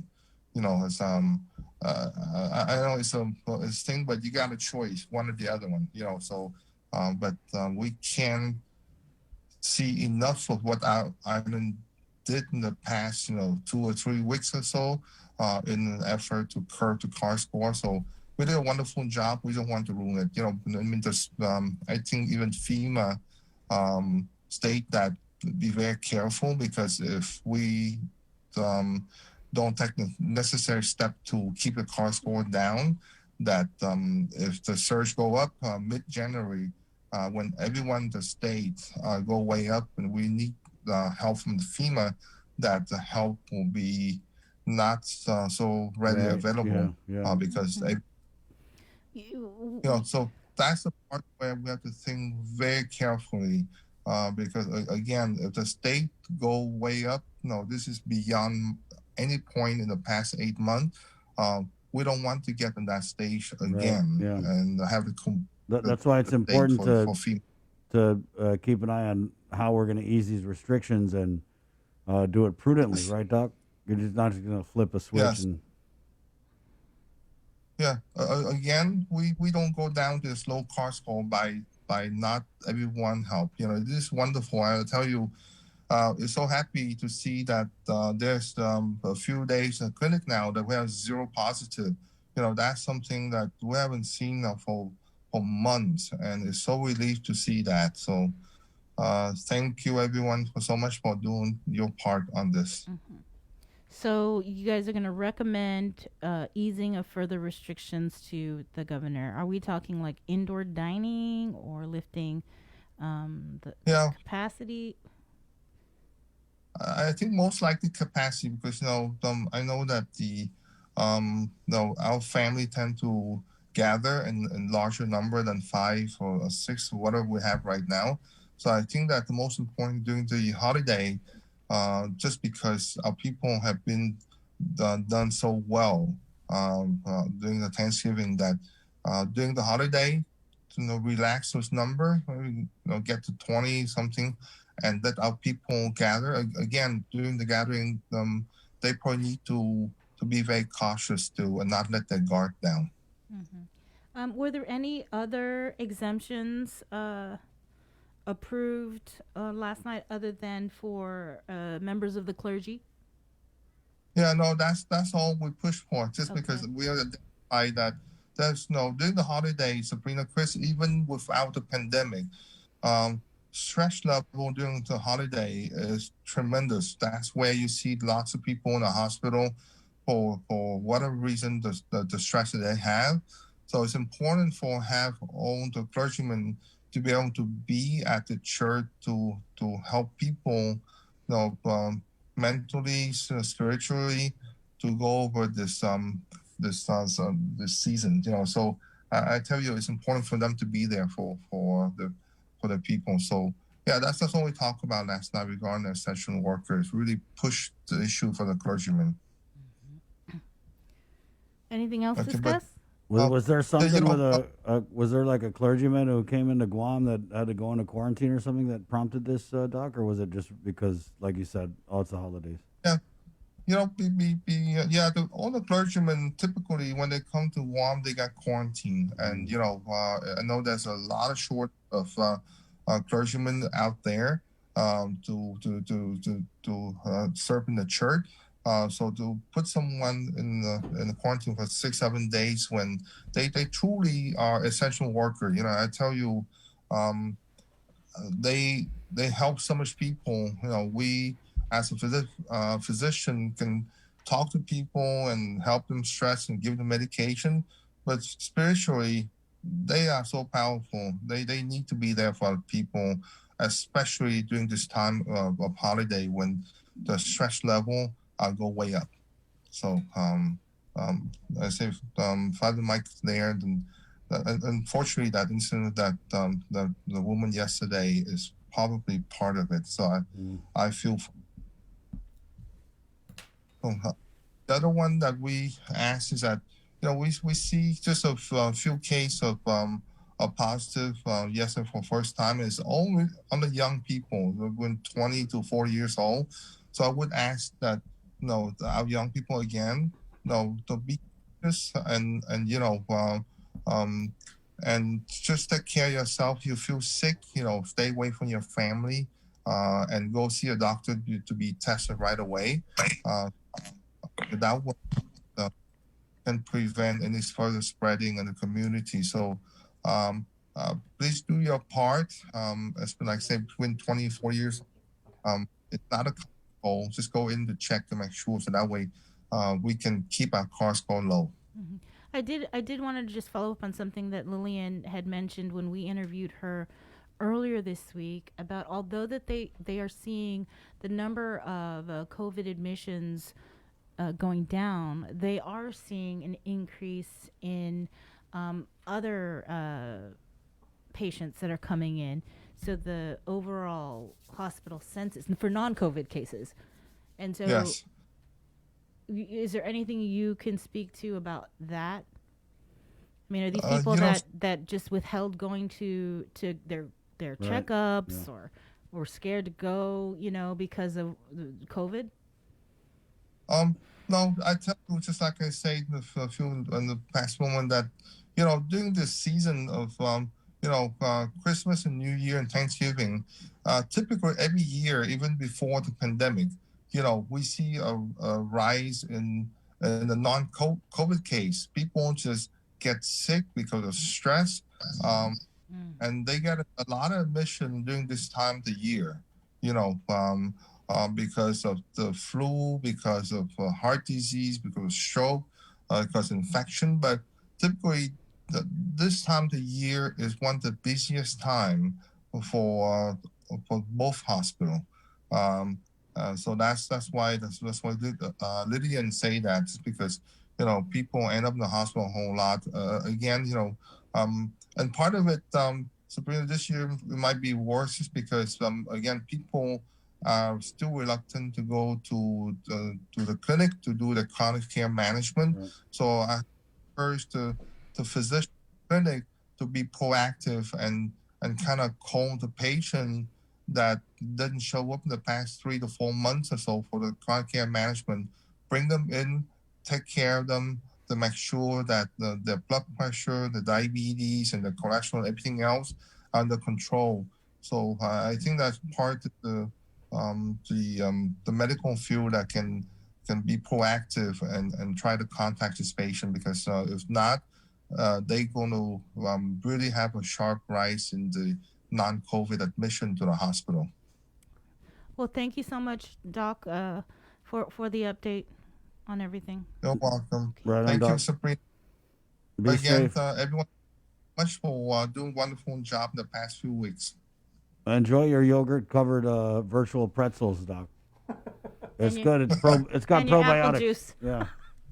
And your apple juice. Your apple juice. All right, Doc. Take it easy. Guys. See ya. Bye-bye. Yep. Oh, there you go. Jay? Okay, a comment from BT Nguyen saying, I love Sabrina's masks. Oh, thank you. Right on. But we got Santa Chad in the house. I know, but really, I mean, you're classy. Where are you getting your masks, Bree? The gas station. Okay, okay. Sometimes, and then or I pay less. I might get some of the Anthony's masks. Right on. And I got some from him too. So. We did, yeah. The Guam Funny Memes. Thank you guys so much. Yeah, I just wanted to bring a little jingly cheer this morning on a Friday. We got to take a quick break, really quick, and we're coming back with Public Health Director Artson Augustine and Annette Uggan, who's leading the vaccine charge for the department. That's next, right here on the link.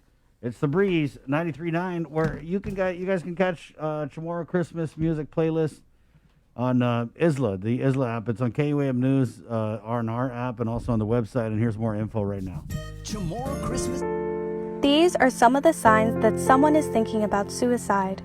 Talking about wanting to die, excessive guilt or shame, and feeling like a burden to others.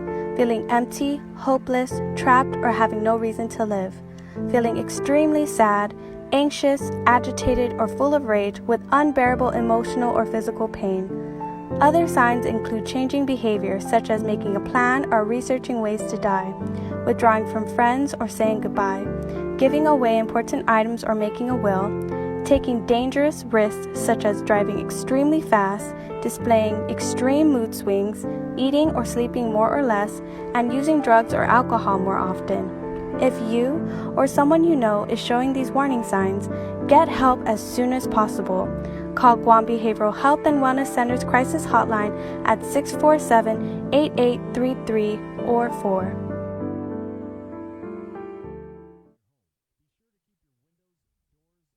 Hey kids! With the best holiday of the year approaching, KUAM has arranged a way for you to make sure Santa knows what you want for Christmas. Santa and Mrs. Claus have set up a virtual mailbox at KUAM.com with help from your friends at Dial Rent to Own. This is a chance for you to write your very own letter to Santa. Have an adult download the letter form, fill it out with your Christmas wishes, and send it in to us at letterstosanta@KUAM.com. Santa will read every letter submitted, but you may be chosen to join our Christmas Zoom party where you get to talk to the big guy himself on December 19th. If you're chosen, you will receive a special emailed invitation for you to attend the virtual fun. Stay informed with the stations and platforms of KUAM for all the details, and make sure you are being nice and not too naughty from today until Santa comes to visit. Letters to Santa is brought to you by Dial Rent to Own and all the L's at KUAM. Merry Christmas! Half-a-day federal employees and annuitants, the open season is here. Cboc Select Care offers a comprehensive on-island network, including GMH and GRMC. Our off-island provider network stretches across the Pacific, plus our partnership with United Healthcare provides over 1 million providers throughout the continental United States. Calvo's Select Care, healthcare that's always there for you. Federal employees and annuitants, enroll today. You overcame the challenges of this day and age and showed the world that our spirit of Inafat Malik is unbreakable. Siduas Maasi to all our community partners who helped the KUAM Care Force in giving back this year. And thanks to you especially, the people of Guam. Your kindness and generosity gave hope to so many in need this year.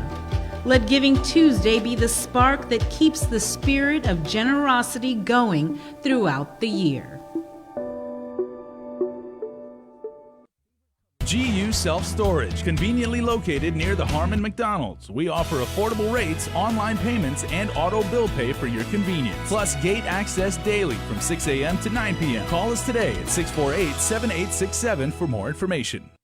Let's get merry during the most wonderful time of the year by making spirits bright. KUAM and its community partners, McDonald's of Guam, Coast 360 Federal Credit Union, Office of the Governor, Island-Wide Beautification Task Force, and the Guam Museum want to highlight your decorations and lights by flooding the social media pages of KUAM with your videos and photos. Finish your holiday setup, snap a few shots or video of your delightful display, and send it to us through social media or email them to promotions@KUAM.com.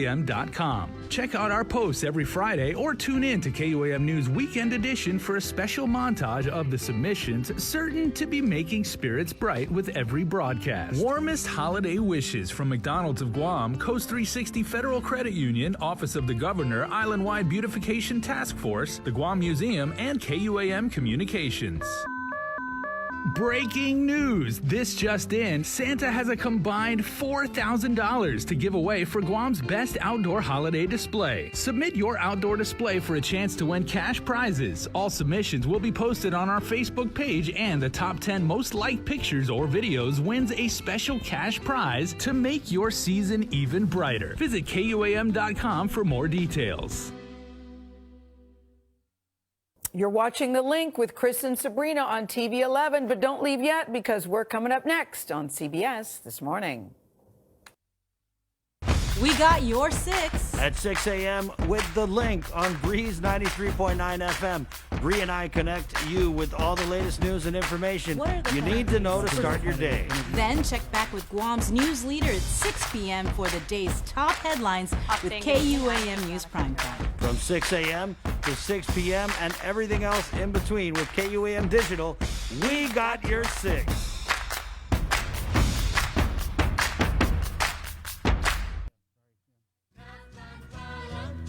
We're just conversating over here. There was a release, Bree. I don't know if you saw this one. No, we'll talk about it a little bit more later. Oh, yeah.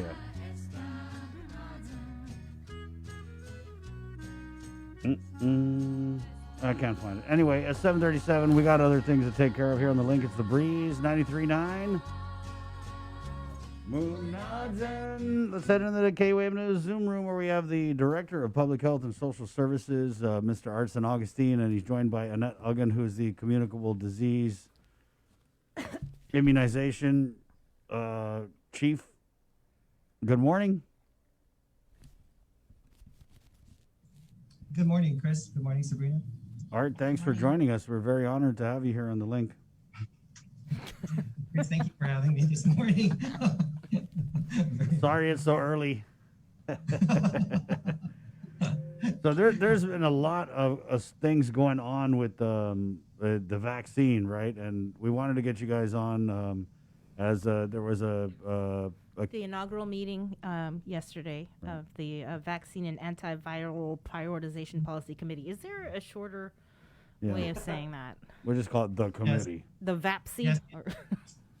Yes, actually, Sabrina, that is something we were it was an afterthought. We're like, you know what, we're just going to call it the Vaccine Committee right now because this is only really one standing committee, so we just call it the Vaccine Committee. You're right. lesson learned, we're going to look at shorter, quicker names for references in the future when we do the updated version of any public health emergency planning, because it has to roll out your tongue. Vaccine and antiviral prioritization policy committee. Yep. So yeah, it's definitely But the committee, like you did say, Sabrina, did meet. Inaugural meeting was yesterday afternoon at 2:00. And Via Zoom. And you guys are scheduled to meet again today? I want to say. No, it was yesterday. Oh, during today's meeting, the VAPC agreed to schedule its next meeting within 24 hours. Preferably at 5:30. Right. Upon us receiving our CDC guidelines. We don't have the, as we all know, has not been FDA approved or EUA approved just yet. Okay. And so once those processes have been done and CDC has done their part, and then we get the guidelines, we've agreed to meet shortly thereafter, but no more than 24 hours, preferably at 5:30 p.m. We were really just trying to accommodate all the different practitioners and all the members of the committee, the vaccine committee. It's a pretty wide array of doctors and other health professionals, right? It's got to be tough to get them all at the same table at the same time. Right, you are correct, Chris. There are right now, I believe, 23 members that make up this committee in varying disciplines, but primarily are of course, from the health care components. So yes, you're right, Chris. It is a large number of individuals, quite diverse. Can we just then go through what was discussed yesterday? Sure, I'll have Annette do part of that, but I basically, we all, of course, like anything else, it was our first meeting, and we basically just gave them an orientation of what the expectations and responsibilities are that would be laid out for the committee, that we are going to be guided by CDC, and the function and purpose would be that if there are any perhaps categories or groups of individuals that we'd like to consider that differ from the CDC recommendation, that this committee could make that recommendation. But in making that recommendation, we need to be sure that we are able to justify the change in the CDC guidelines, that information is shared with the public, and that we're transparent in the process. So we got to be sure that there's full access to all those eventually when we go to the general population. And basically what the committee does is it's monitoring the CDC guidelines and tracking to ensure that we don't make decisions that are for a special interest group. When I say special interest group, I'm talking one that was not perhaps in line with the order of vaccines to be administered. And Annette also went greater lengths to doing a PowerPoint presentation. And so Annette, perhaps you can touch on some of the highlights of your presentation. Thank you, Director. Yes, we basically gave an overview to the committee members. Majority of them are new. We formed this same committee back in 2009 for the H1N1 pandemic. And so we wanted to give them the roles and responsibility. What are the functions for this committee? What is our plan moving forward? We gave them information in regards to the Advisory Committee on Immunization Practices ethical principles, which we will also adhere to, just to be sure that it's fair, justly distributed out to everyone. And then we discussed the different phases. And we pretty much mentioned, again, we are looking at very limited doses as it comes out. And so how can we basically get the most benefit with these limited doses, as it will take several months for us to get more doses. I mean, there's announcements from the federal government that we're looking until maybe summer that we will have enough of our residents immunized. So again, we're still going to have to balance out, the 3 Ws while we're slowly rolling out the vaccination to our high-risk targeted population, be it from your job, your duties, to the most vulnerable because of their age or their medical condition. Can we then go through, because when we had you on, Annette, you kind of mentioned the different priority groups for the distribution of the vaccine and the different phases. Can we go through that now? Sure. So currently, and again, this is the most important thing to note, is that this is all subject to change. Anything can happen after we talk about it today, or something tomorrow, based on what the FDA approves and what CDC and the Advisory Committee on Immunization Practices recommend, right? But currently, as it stands, our guidance is there will be 3 phases for vaccines. First phase, phase 1, is very limited doses are going to come out. Phase 2 is there'll be a little bit more vaccines available. And then phase 3, they anticipate sufficient supply for our nation. So to further refine phase 1, because of the very limited doses that are expected, they broke it down to phase 1A, 1B, and 1C. Phase 1A, again, is for those healthcare personnel. And this was something that the Advisory Committee on Immunization Practices came out about a week and a half ago to further refine this group and saying, you know what, for phase 1A, it's healthcare personnel who have either direct or indirect exposure to people with COVID or infectious materials. So these individuals who are the front line are at highest risk of getting the COVID disease. Then they've added on the residents of long-term care facility. So that would include like St. Dominic's residents, and then individuals, who need assistance. So skilled nursing unit. And so those are the top group to get the very first shipment of the vaccine. And again, we've announced, director has said, right now for Guam, the vaccine A, which is the Pfizer vaccine, the ultra cold vaccine, we've been informed our total amount is 11,700 doses. But then you have to divide that by 2 because 2 doses, 21 days apart. So you're looking at only 5,850 people receiving Pfizer vaccine. So we have to allocate it to phase 1A. We offered that out, and then we move on to phase 1B. If there's any vaccines left, phase 1B is other essential critical workforce, in both public and private sector. And so that's where we've been gathering information over the past few months from critical GovGuam agencies, as well as our key partners in the private and non-government sector who offer or provide critical services during any type of disaster or public health emergency. And so again, that's where we're going to have to decide as a committee based on the information provided, what's going on in our local community. Things are good right now, but as we start to roll out the vaccine, will there be any change, and are we seeing a surge again or anything? And we have to adjust accordingly to that. Now, who's being affected the most, which essential frontline workers that we need to keep out there working so that they can provide the critical services, utilities, transportation, food distribution. So those are some of the key sectors. And there's about 16 within a community. And we get that guidance through from FEMA. There is something called the cybersecurity, that CISA, that they are the ones who put out who are the 16 critical infrastructure sectors in a community. Some we don't have on Guam, like nuclear facilities. So again, we focus on what we do have on Guam, and we will tweak it to match our population. And again, following national recommendations, just refining it. Then 1C is when we move to adults with high risk conditions, medical conditions that put them at disproportion to having severe COVID illness, and then also our Manumco 65 and older. So that's phase 1. That's broken down into 3 steps. Then in phase 2, we try to finish up immunizing anyone in phase 1 that didn't get it. And then we start to expand it out to more of the critical infrastructure personnel, and then the general population. And then we will continue the same thing in phase 3. So phase 2 that's where you're talking about probably summer. No, as soon as we get our vaccines, we go through phase 1A, 1B, 1C. And if we have any vaccines left, then we will pull up anyone for phase 2. And again, as we're rolling out the ultra cold vaccine, the Pfizer, we will start to also have the ability, if Moderna's vaccine is approved, then those vaccines are also distributed out to the jurisdictions. And so that as we start to receive more vaccines, then we start expanding who we can immunize. But it will take us until maybe the summer is what is anticipated to have enough of our community immunized. And again, it's all dictated on how much vaccine is available and released to the various jurisdictions. Because even at the national level, CDC has to also disperse it across 64 jurisdictions. And so it's based on our population as well.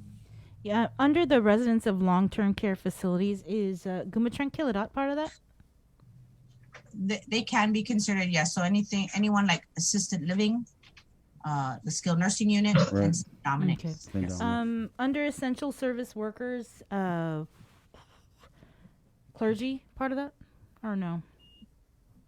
they can be considered, and our government has put them up there just because of how vital they play a role in our community. And again, that is something that within the VA PPC, we would have to further refine, because limited doses, you know, and we have to be equitable about spreading it out across the various critical infrastructure sectors. Food commodities, you mentioned that, and we did have the Mayor's Council president on yesterday, and we did ask her about the vaccines and whether or not they would be included in this initial rollout. And Mayor Savara says yes, they are frontliners, but they're just not in the right line, right, for the vaccine.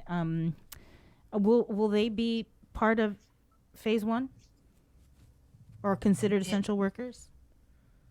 Yes, they are. They were requested their information, which they responded back to us so that we can have an idea of who within the respective municipalities are considered tier 1, tier 2, tier 3. And again, every mayor is different. Their staffing pattern is different. So we've received that information. And again, this is the information that we collect and we will present to the VA PPC as a whole, because again, we already know we will not have enough vaccines for everyone who's considered a tier 1, be it GovGuam or the private sector. And so now the decision will have to be made. How do we equitably distribute it out that we don't favor just one area over another? Because again, we have to ensure all essential functions of society are still operating. So yes, food distribution is critical, especially for our vulnerable. And so transportation, utilities are just as important. So how are we going to spread that out? Even though, you know, you may have X number in your organization that you say are tier 1, we unfortunately cannot provide everyone in that tier 1 because we have so many other organizations who also have tier 1. And so that's the decision, where how many within each of these critical sectors can we provide the vaccine, asking them for their patients for the remaining group while we get more vaccines in. So that's something that, again, to be fair, to also be able to give it out to individuals who can't come to us. And that's a key thing too, is we're not just looking at GovGuam and private sector partners, you know, it's the residents as a whole. So there are things where we've discussed closed pods. They're going to come to us, like the healthcare providers, that we will immunize them. Our GFD frontliners, they will come to public health to immunize. But then there's individuals who don't have the transportation. Now we have to go out and offer it into the community. So those high-risk individuals will have the opportunity as well to get limited doses of vaccines available to them. Right. I mean, yeah, you could kind of see like the line for the essential frontline workers, the ones that have been working since the start of the pandemic. Right. Like you said, the police officers, the firefighters, the mayors. So yeah, that makes sense.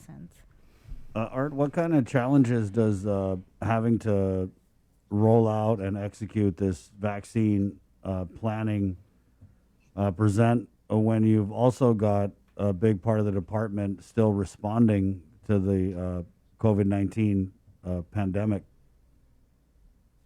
In terms of messaging, I'm sorry, Chris, your question is what is our messaging for the vaccine? No, I meant how, is it a challenge to, you anticipate it being a challenge to roll out the implementation and execution of this vaccine plan while you also have a big chunk of the department's personnel still responding to the COVID-19 pandemic? You know, Chris, what the plan is that we will reposition our staff. As you know, we are doing community testing starting today. Right. We did it last week. So when the vaccine comes, we will need to make a shift in how we approach the administration of the vaccine. So we're going to reposition the staff. Our incident command system will shift so that we ensure full support for the arrival, storage, distribution, and administration of the vaccine. So we will continue, though, maintaining testing at our Northern Health Center. That activity will continue, but we will definitely take some of the staff that are currently out there doing community testing and reposition them to the pods. And so when we first started the pods, there are only going to be 4 because of the limited number of vaccines, and that's Guam Memorial Hospital, Guam Regional Medical City, our Northern Health Center, and in Manila at Castle Mall. So those are going to be the 4 key points for the first arrival of the vaccine. And as Annette has indicated also, in addition to the Castle Mall, there'll be some of our high-risk groups that are home-based, and they will then reach out to them. So yes, we've been talking about how we would do this and that we need to reposition our resources. to assist in the planning, deployment, and administration of the vaccine. So it will be a challenge, but it will be one that we require for us to reposition our resources. Are how many cold storage units? I forgot in the video. Is it 2 or 3? Well, the way what we have right now, Sabrina, is within government agencies, we actually have 3 freezers. 2 are in the same location, and then 1 is at an alternate location. The 2 freezers that are in the same area is going to be our primary storage area, and then the alternate site is going to, which is our 3rd freezer, is already in place. And both sites are going to be having security 24/7, and both sites also have a backup generator. So we want to be sure that if there's any power interruption, we don't lose the vaccines due to unable to maintain temperature. And then also that just for the safety of the vaccines, that it is going to have security 24/7. So we have 3. Also want to share with you, I'm sorry. Yeah, we also have reached out, Emerald Manoni has reached out to the governor, and the governor's reached out to Emerald Manoni. And in the event our government systems need further support, the Admiral has offered the Naval Hospital as an alternate potential site. So, we hope we don't need to go there, of course, in our planning efforts, but in the event that we do, we will definitely reach out to our military partner. Yeah. I was wanting to ask if we were gonna get any more cold storage units, because we just heard from the governor of the CNMI, and he announced during that Rotary Club meeting that they actually got 10 cold storage units over there. Can borrow? Oh, I don't know if they're gonna let us borrow, but I don't know about that, Chris. But we didn't order storage per units initially because we actually have them on island, and that was something that we just needed to share with the community, and so that's one of the reasons we sent that message out. But Annette, maybe she can also update us in terms of, because she is overseeing the program directly, if we have plans. I think there is a plan to acquire another one, but Annette can confirm that this morning. Yes, thank you, Director. Yes, we are looking at acquiring at least 2 more ultra cold freezers, just as a backup to the backups that we already have, even though what we currently have on island is more than adequate for the ultra cold vaccines, because again, these are 2 milliliter vials that are 5 doses each. So it doesn't take much space. So the smallest unit that is available for us than the ultra cold, which is considered an under counter, is more than enough for the shipment that we will be receiving. But as the director said, he's ensured that we have redundancy. And so we have 2 larger freezers that are also available. So we have already more than enough capacity on Guam, with the ultra cold. And so, but just as a precaution again, we are looking at procuring at least 2 more units that are larger units. But that's just specific to the vaccine A, Pfizer vaccine. For the Moderna vaccine, you would not be able to store those in the ultra cold. It's too cold. So they would be on what's considered like -20 freezers, which the immunization program has the capacity already. And then even our partners who are enrolling with us, again, this vaccine can go from the freezer into the refrigerator and be stored at a longer period of time than the vaccine A, which is very sensitive. So again, we've also been enrolling our private partners. So as the department is really focusing on the high risk and putting it out to the general community, we have more than 20 private partners in the healthcare sector that have signed up, and they're going to help us by immunizing their population, their patients in their facilities, while public health is doing like what's considered the mass vaccination. So again, it's a community-wide effort. Public health is not doing this alone. And so again, those are the things that we have been preparing over the past few months to give our people as much opportunity to receive the vaccine in different locations, be it the private side or the ones hosted by public health. If I just may add really quick to what Annette said, we talked about how this is very much evolving, it's very fluid. So at one point we were advised that we would be doing a weekly order. So we did place our first order on December 4th for 3,900. More recently, we are receiving calls or email messages and other forms of media. And basically now what we're going to advise is our orders are going to be delivered monthly as opposed to us making weekly orders. So as Annette said, for Pfizer, we have 11,700, and for Moderna, we have 7,600 that has been identified for Guam's allocation, apportionment of the vaccine. And so again, that's half again because it's 2 doses, so it's 3,800. And so we're looking at a total of both vaccines with total basically ability to vaccinate 9,650 individuals, both Pfizer and Moderna. And that's our December order. And so we've been advised as recent as yesterday that our shipments will be coming in monthly, and it should be here the first week of each month. Again, this could change. As Annette said, it really depends on the situation, the supplier, and what CDC provides to us. So initially it was like a weekly order, and we positioned ourselves. We submitted the first order, and now it's a monthly order, and we received confirmation that the numbers that we have is what we have at this time. And this is just as of yesterday. And we may get a call today, later today or next week that changes this information, and we'll definitely press that out so the community stays informed if any changes occur in terms of quantity of ordering. And so I just wanted to share that with all of us here today and those listening in on the discussion. What about the National Guard? Are they part of this, the vaccination plan on public health side, or do they get their own doses of vaccine from the military? It's a combination of both. They were informed that they are getting a certain amount, but again, it's not enough for everyone, and that's for those in uniform. So they do have their civilian staff, and so that is something, again, we've reached out to them as well for the information request on prioritization within their workforce. And so, yes, it'll be a combination of what they receive through the DoD and then what the health department will provide to them as well. Okay, so National Guard partially covered under the Department of Defense. Right. Okay. And that would probably be for the active personnel, right? Right. Okay. Yes, and we've received clarification, like for the VA, that they actually will be coming through our allocations for the veterans. And so again, that's something that just was clarified over the past couple of days, right? Because even on the DoD side, the federal level, they have who are they covering, and that also has been evolving over the past few months as we prepare for the vaccine allocations to be distributed. So is it possible? So it is a multi-pronged. Is it possible that you guys would be giving out the vaccine at the Cboc clinic then?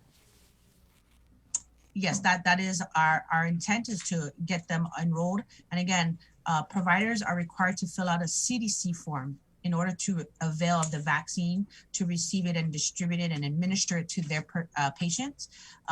But there are also local requirements in regards to storage and handling and the reporting of the vaccine administration to us, because all of this information, the immunization program here, the department would have to compile and report up to CDC of how much vaccines are available, still on hand on our inventory at the as a whole, and then how much vaccines have we used on a day-to-day basis. And so the partners that are enrolling must report this information to public health so that we can compile it, summarize it, and send it up to CDC as required. Okay. Is there anything else that we should be Bree has asking you? a 4-inch printout over here that she came prepared, but is there anything that we might have missed that the public needs to know? Well, I think if anything, it's probably people might be curious. The packaging, there's 975 vials, and it's in a package that's 9 by 9 by 2. So that's a dimension. So that's why when Annette was saying we have adequate capacity for storage, is because they're not large boxes to store. But we're pretty much positioning ourselves for its eventual arrival, and continually reviewing to make sure that we're positioned. Working with our team to advise them that once the vaccines are here, we're going to have to reposition our resources so that it's not just this last minute approach, but they've already been informed, so they're ready to reposition as they need to. Right.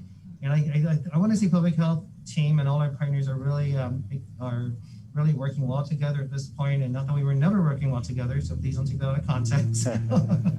But you guys are quick, I know. So they're working really they're very dedicated and diligent in what they're doing today with the community testing, but they're also just as prepared to roll out the vaccine administration. So that's where we're at this time. Real quick before you go, Annette, I know you had mentioned in our other interview this week about security, right? So how's that going to work? Are we talking like major security to protect the location of the vaccine?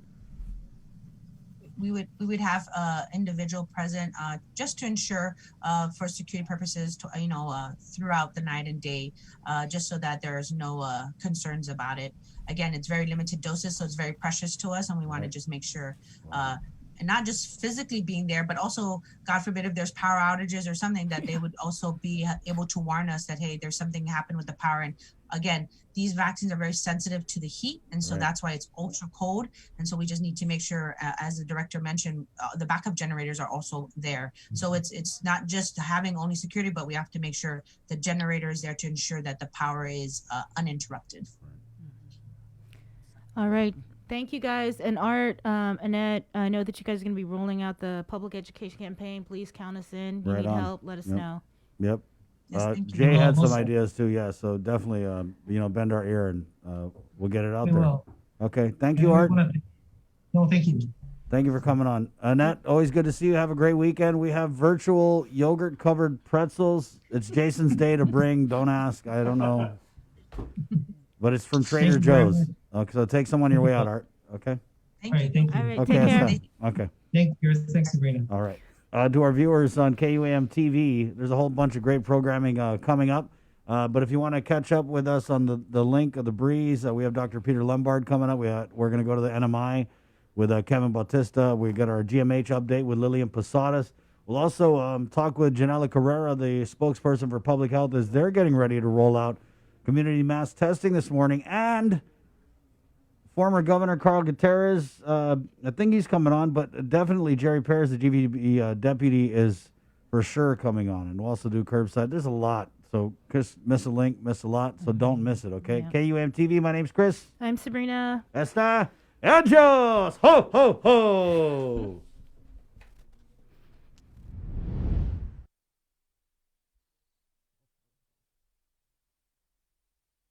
All right, we're back with Dr. Peter Lombard crunching COVID stats next on the link. It's The Breeze 93.9. Hey kids! With the best holiday of the year approaching, KUAM has arranged a way for you to make sure Santa knows what you want for Christmas. Santa and Mrs. Claus have set up a virtual mailbox at KUAM.com with help from your friends at Dial Rent to Own. This is a chance for you to write your very own letter to Santa. Have an adult download the letter form, fill it out with your Christmas wishes, and send it in to us at letterstosanta@KUAM.com. Santa will read every letter submitted, but you may be chosen to join our Christmas Zoom party where you get to talk to the big guy himself on December 19th. If you're chosen, you will receive a special emailed invitation for you to attend the virtual fun. Stay informed with the stations and platforms of KUAM for all the details, and make sure you are being nice and not too naughty from today until Santa comes to visit. Letters to Santa is brought to you by Dial Rent to Own and all the L's at KUAM.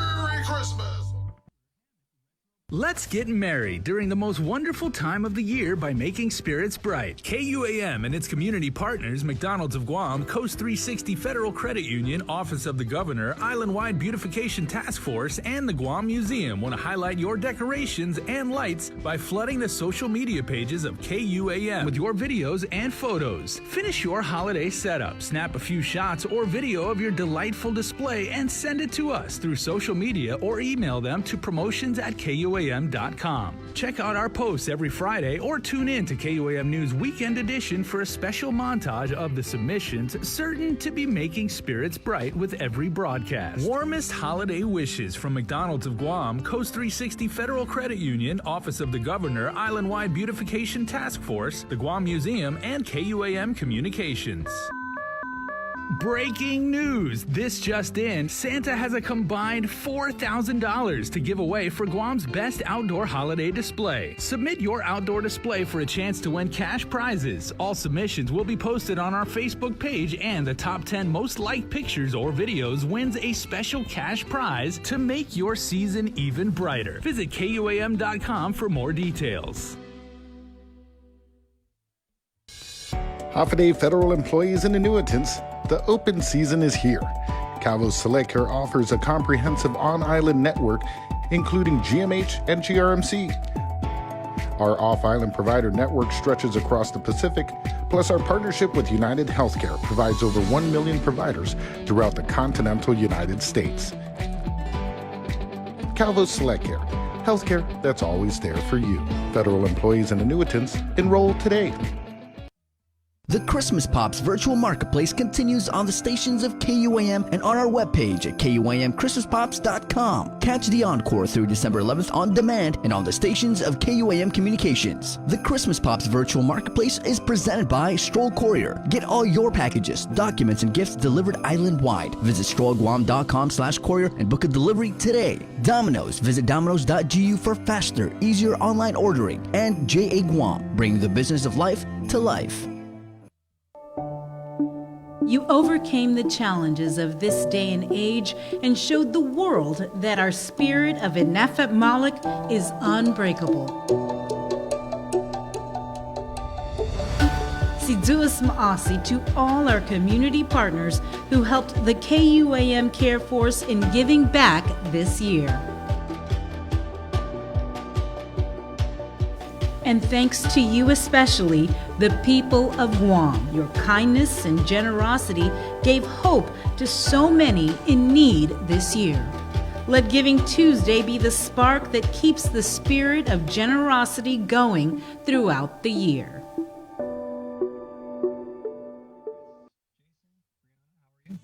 We're doing good. You got any slides this morning? What are we in store for? I'm excited. Well, PowerPoint. not a whole lot to go through today that's different than last week. Just a few things I wanted to highlight, but always nice to kind of recap where we've been before and where it looks like we're going. But right. You guys, thanks. It was really insightful to hear what they had to say about the vaccine rollout. We're all very, very interested in that, and I certainly can't wait for it to get here. I didn't hear them say if they knew what day it was going to be here yet. Did they say they knew that? Not really. Yeah, they said by mid to end of the month. So I think we're in that zone now. And they're definitely making the preparations. But I got to thank Annette and Director St. Augustine because it's such a valuable interview and interviews that we've had with them this week. As people are really keen on this vaccine. A lot of people talking about whether or not they're going to take it too, and I think that's a conversation that we haven't really had here yet. Yeah, and I want to say actually, Dr. Lombard, it was yourself and the epidemiologist, Dr. Pobutsky, who were like among the first people, not just on the show, but like that we've heard of that actually said it's like man, I'm a healthcare practitioner. I admit I'm scared of getting this thing, so sign me up. And you even said like last week, you said I'll be the first one in line when we're ready. Yeah. Is your staff Absolutely. like completely all on board to receive the vaccine if given the choice? I'm going to highly encourage it, but a lot of businesses are going to have to decide if they're going to make it mandatory, or if they do make it mandatory. If somebody decides they don't want to take it, are they going to go to the lengths that they're going to actually fire somebody over this? And I'm certainly not going to go that way. Right. I'll try to use logic and data and show them why I believe it's a safe vaccine. And I think there's plenty of good reasons why it's the right decision. There are a lot of fears, but I think with the right education strategy and public service announcements, you can kind of break through some of those barriers that people have.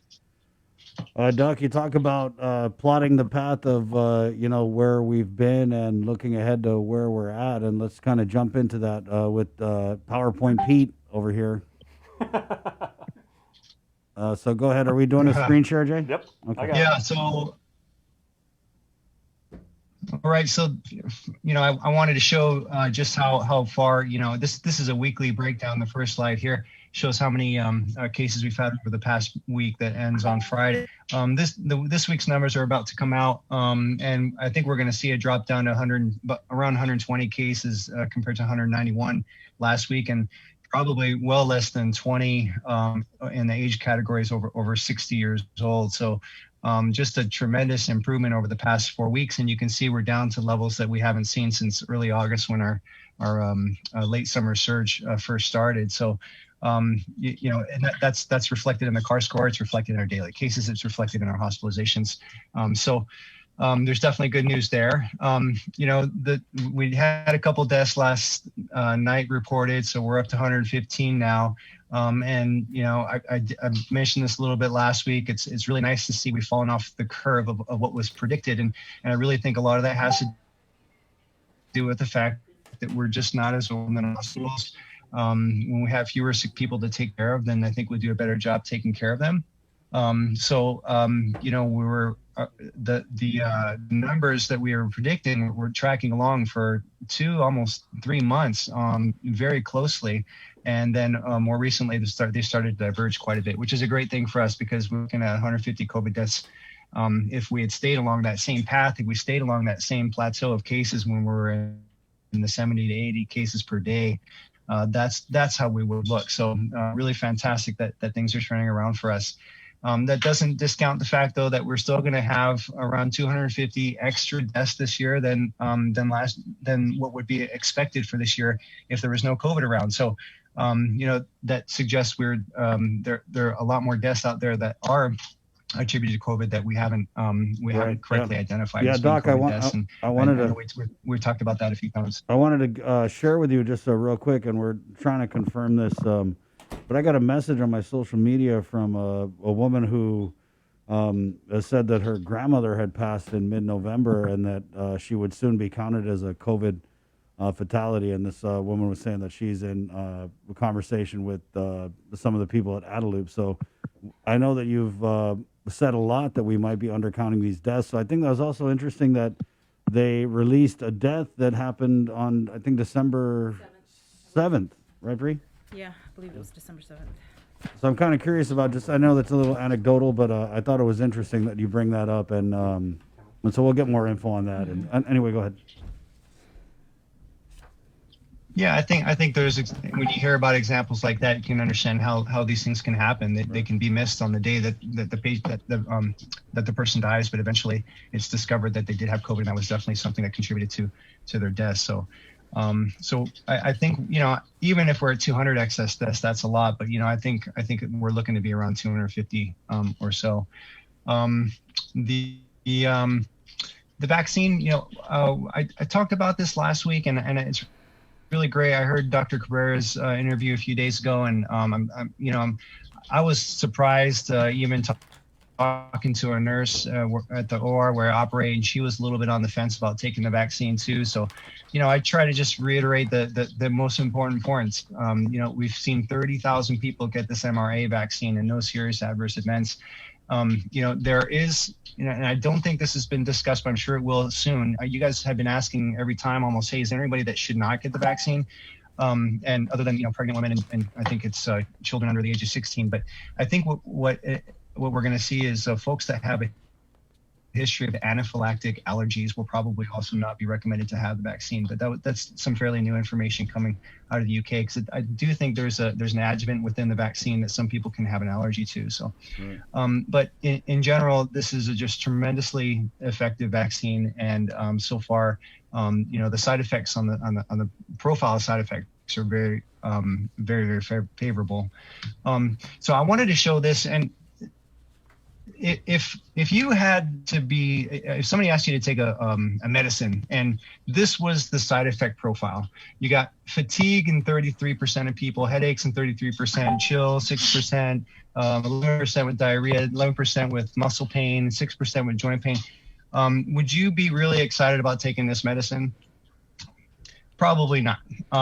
This is, in fact, is straight from the Pfizer data, not for the vaccine, but for the placebo arm. These people didn't even get the medicine, and these are the side effects that they reported. And I just think this is really, really interesting to show people, because even if you're given a sugar pill and then they ask you subsequent questions, you don't know if you got a medicine or not, you're going to self-report symptoms that you're having, and they may have nothing to do with the medicine that you actually got. Now, when you look at the vaccine arm, these numbers are a little bit higher. So I think for fatigue and headache, for example, it's like 40%. I think the other one, the muscle pain, was a big one that was a little bit higher, maybe twice that, to 12%. So it's not that there's not going to be any adverse events, but I also want, when people are looking at those adverse events profiles, even for the milder symptoms, Some of those symptoms can be attributed to simply the placebo effect. People not sure they're having symptoms, and they're not sure if they need to attribute it to the vaccine or not. I think I showed this last week as well. So if there's 10 million people in the United States, over 2 months, this is how many people will have a heart attack and stroke and cancer diagnosis, and 14,000 people will die. So if you vaccinate that 10 million people, the same number of people are going to have the same number of incidents of these diseases here. And there's going to be people that have the vaccine that die, that get a stroke, they get cancer, and they're going to be scratching their head. So I went through and actually did the calculations for Guam. Over 2 months from a vaccination date, amongst the vaccinated, we can expect about 40 people over 2 months will have a heart attack, 40 people will have a stroke, about 9 people have a new cancer diagnosis, about one, a little less than, will be diagnosed with MS, and 140 people will die. That's of 100,000 people vaccinated. So, you can imagine, the barriers and the challenges that we have to try to get the proper messaging out there. And, there's going to be some people who get the vaccine and have something happen to them, and they're going to wonder if it was the vaccine that caused it. And, until we, at least the data to this point in the trial show there is not an increased incidence of these things happening. If they happen, they're probably going to happen anyways. And by the way, we're going to be vaccinating people first that have a higher comorbidity, so they're already at a higher risk of having these over these numbers. These numbers are just an extrapolation based on the average risk in the U.S. population. And so I just think this is interesting. I think it's something that people need to be thinking about as they're making the decision to have the vaccine. And once they have it, to just go in there with an open mind, and if they haven't have symptoms after the vaccine, that they are really critically thinking about what's going on, and they're not falsely attributing symptoms. Now, of course, we want to be safe and we don't want to miss anything. Sure, it's certainly possible that there's some very rare things that could be happening out there, but those things should be turning up in with the numbers and the trials that they have. So just a quick shot at where we are with hospitalizations in the pink there. They're dropping down. Unfortunately, we still have 10 people I think in the ICU, and 8 or 9 of those are on ventilators. So unfortunately, we still may be seeing some deaths over the next few weeks. But I think we're down to like 3 deaths in 2 weeks, which is just a huge improvement over where we were before. Right. I've heard a couple. I know I've heard Dr. Guerrero mention this. Have you guys heard of the Swiss cheese model? I don't know if you've seen a picture of it, because I think it kind of really shows you all the different layers that go into our defenses against having a major outbreak or a surge. And there's this shared personal responsibilities, and then the shared responsibilities. A lot of the shared responsibilities you're depending on policy, whether it's businesses or government policies. But for people to come out with and say something about masks, or about the 3 feet rule, and or ventilation, or opening schools, it's really complex. It's not a dichotomy of all one or all the other. There's no single method or a single intervention that's gonna stop this. It's a combination of doing the right things together to decrease the chances of enough holes lining up that people end up getting sick. So as we are decreasing in our case volume here, and hopefully we hear some relaxation of our of the PCOR levels. Here's where we were 3 to 4 months ago, worse in the country in terms of new cases per capita. Now we're second to Hawaii, second best in the country. And that's largely due to this massive increase you've seen in the States. And I think you guys heard yesterday, there were over 3,000 deaths in the United States, right, which is just an insane number. And to just have that almost be normalized is just crazy. We've gone through that pain, and now we're at a stage where we say, how do we open up and do it in a way that we're going to be safe? And you look back at the summertime, and you can see right before our peak in August, our surge in August, you can see the mobility data. So baseline mobility is, I overlaid this, and it's right on the zero. You can see our mobility data went from, when we first had the first lockdown, you can see it almost get very close to the baseline. And we've been, over the past 3 months, very, staying at this 15% less, if they relax some of the restrictions, for sure, our mobility is going to go up. So what if it goes back up to the same level that it was here? It was remarkable and actually very lucky, I think, that we went for this 2-month period here where we didn't have a surge, and then enough holes lined up in early August that the cases started to rise. So if our mobility increases, what are the chances enough holes are going to line up again for us to have another surge? And that's the real challenge here. And as I mentioned before, I do think that because we may be close to 30% prevalence, that there's less susceptible people walking around, that even if we do increase our mobility a little bit with some relaxations, I have a hard time imagining we're going to have another surge like this, especially if we go back to what we've been doing in this PCOR 1, PCOR Fun over the last 3 to 4 months. I hear you guys, and I appreciate every time you saying, hey, we still need to be vigilant. This doesn't mean that it's a free for all. We can go back to living like normal, and I think the most people don't truly believe that. But all signs are looking very good as long as we keep doing our job on a personal side. I think we can do things like, for example, I think there's a lot of good data that shows opening up schools, especially in the younger grade schools, is actually fairly safe. Schools are not a primary driver of the spread of disease of the COVID, and there's more and more data coming out that's showing that's the case. So I think we can explore those things, but it's complicated. When you talk about opening up schools, it's like opening up schools and you have to address each one of these issues at the school. How can we do it safely? Because by opening up the school, you're getting more people together. You have to worry about ventilation. You have to worry about kids touching their face and wearing masks. So it becomes more complicated. But I think when it comes to what's primarily driving these surges, I think we're finding that it's not schools. And we do have to think about the consequences of keeping kids out of school. And I know there's a lot of people out there talking about that. It's very hard to quantify what the repercussions are going to be for the kids. And, I know a lot of parents are frustrated. They probably feel like their kids are not getting the quality of education that they need. And so as we improve our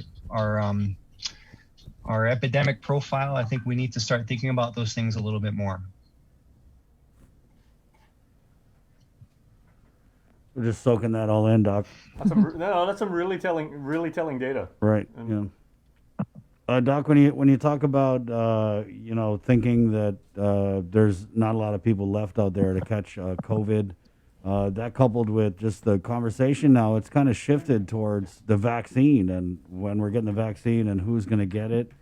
Do you believe there's any chance that we might not see a surge? Of course, you said that you don't think we'll see a surge like the one that we're kind of coming out of now, but that was a terrible surge, and I think even a surge less serious than the one we just got out of would still be pretty dangerous. Yeah, and I'm glad you mentioned that. Because even if we're at 30% prevalence, guess what? That's 70% of the population that hasn't had it. And if you want to talk about classic herd immunity, we got to get to 60 to 70%. So we basically have to double the number of people that have had it, which means double the number of deaths that we've had. If our infection fatality rate is the same, we're going to have another 100, 120 people die if we don't get the vaccine.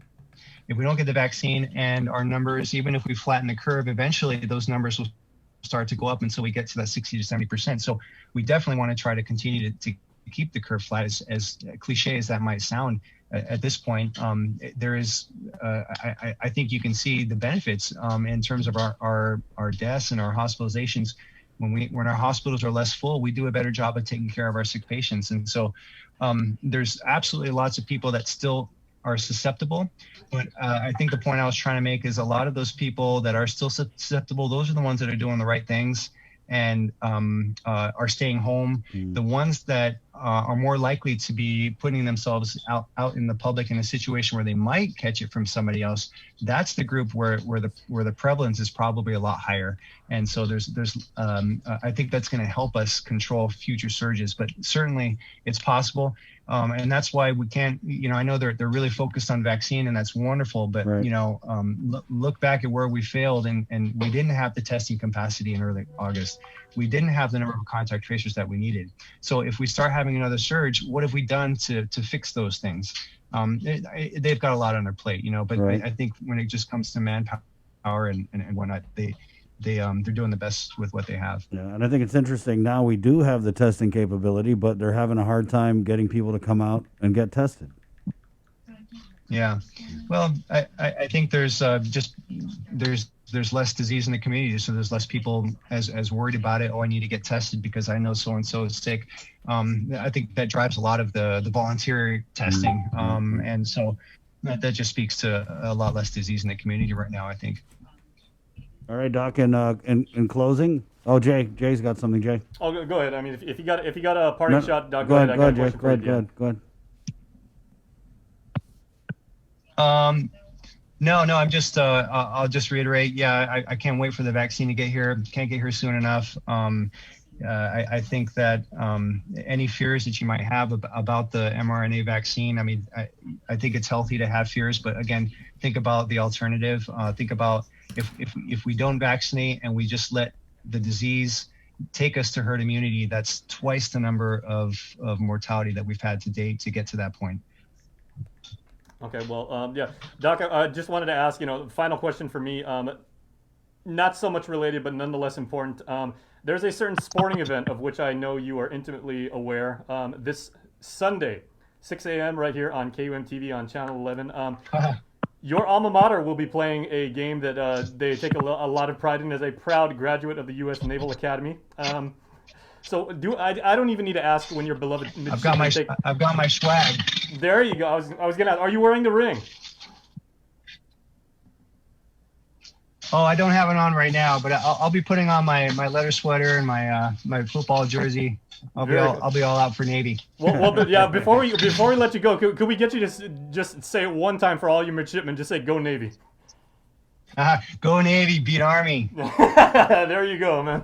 So that's 6 a.m. everybody on KUM TV 11. Army versus Navy will be played. Of course, Dr. Peter Lombard, a 1998 graduate of Annapolis, where, by the way, he graduated valedictorian of his class. Very well done, Doc. Thanks, Jason. Thanks for having me on. All right, we appreciate it as Of always. course, Doc. Be Take safe. All right. Okay, we got to take a quick break, and let's just squeeze in Lillian now. Lillian Posadas, our hospital administrator, is standing by. We like to get an update before we head into the weekend, and then one when Monday comes. So, Lillian, thank you so much for joining us. I know you're juggling a bunch of stuff this morning, so good morning. Every day. And let's just jump Good right morning. into it. Our census of the hospital. Lillian Posadas, she's the administrator at GMH. Yes, good morning. Thank you, Bree and Jason and everybody. Our census right now, we have 30 individuals in the house with the COVID infection. Of the 30, 8 of them need the ICU level of care, and of the 8, 5 of them are on ventilator support. At the same time that we have this COVID census, we also have non-COVID census that continue to be on the rise, and so people who with chronic health conditions are coming into the hospital needing hospitalization. So we're balancing that. The HVAC repairs already beginning right at the SIF. Well, the beginning is just the discussion with the contractor to get it going. They're still tweaking the design, and so they'll present it to us. And once we review it, and then we can move forward with the construction part of it to get the HVAC separated. Can you provide any clarification on this fatality that occurred on the 7th, and it's just now being reported by the JIC 3 days later? Yeah, we reported it on Monday, the 7th, as soon as we found out. The individual was pronounced at about almost 11 o'clock. I reported it in about 12. And so, they had the information. How it was just published or put out in the JIC yesterday, I honestly have no idea, or what may have contributed to the decision. And it might be because just so many things are going on that needed to go out through the JIC. And so that may be, or that they just wanted to put, the two fatality in sequence in one communication. So, that's the best explanation I can provide. But yes, we notified public health on that day. Okay. Interesting. Are there any other deaths that were reported that you didn't see put out by the JIC? No, the last one was that 115th fatality. We haven't had some who are non-COVID. We've lost some individuals, but their conditions are non-COVID.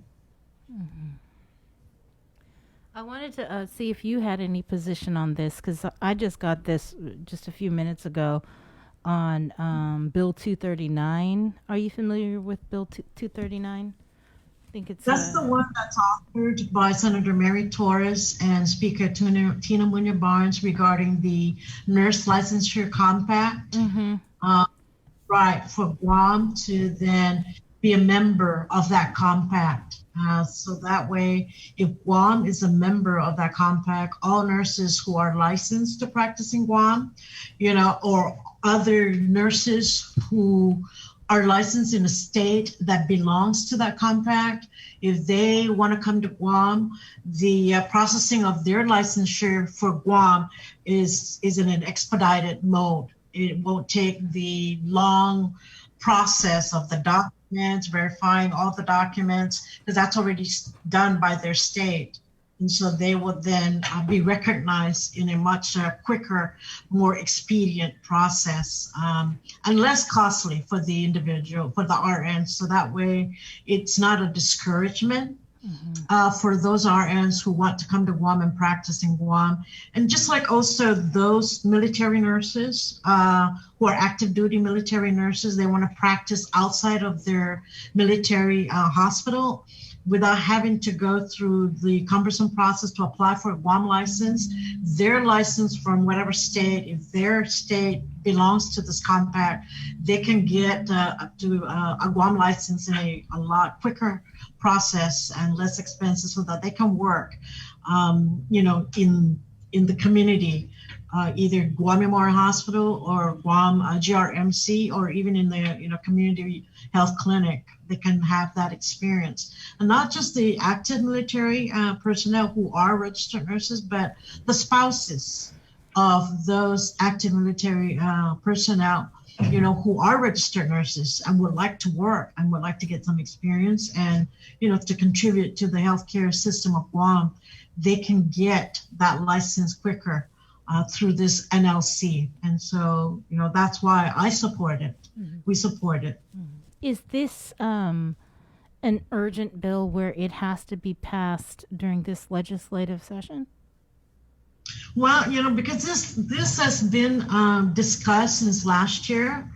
The National Council of State Boards of Nursing, they were here. They've been on several times introducing this, option for the Guam licensure, Guam Board of Nurse licensure.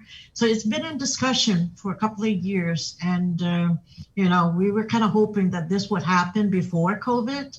But unfortunately, COVID happened, and so I'm just hoping that it can get done before this legislature goes out. And if it doesn't, then maybe next year the new legislature will take this further and get this to become a reality for Guam. What about this release? That there's a couple releases that came out. One from Senator Mary Torres' office, the other from the Health Committee chair. And in her release, Senator Terlahi writes that the adoption of the nurse compact into law would enable Guam nurses to hold a multi-state license, allowing them to more easily migrate to work in other compact jurisdictions.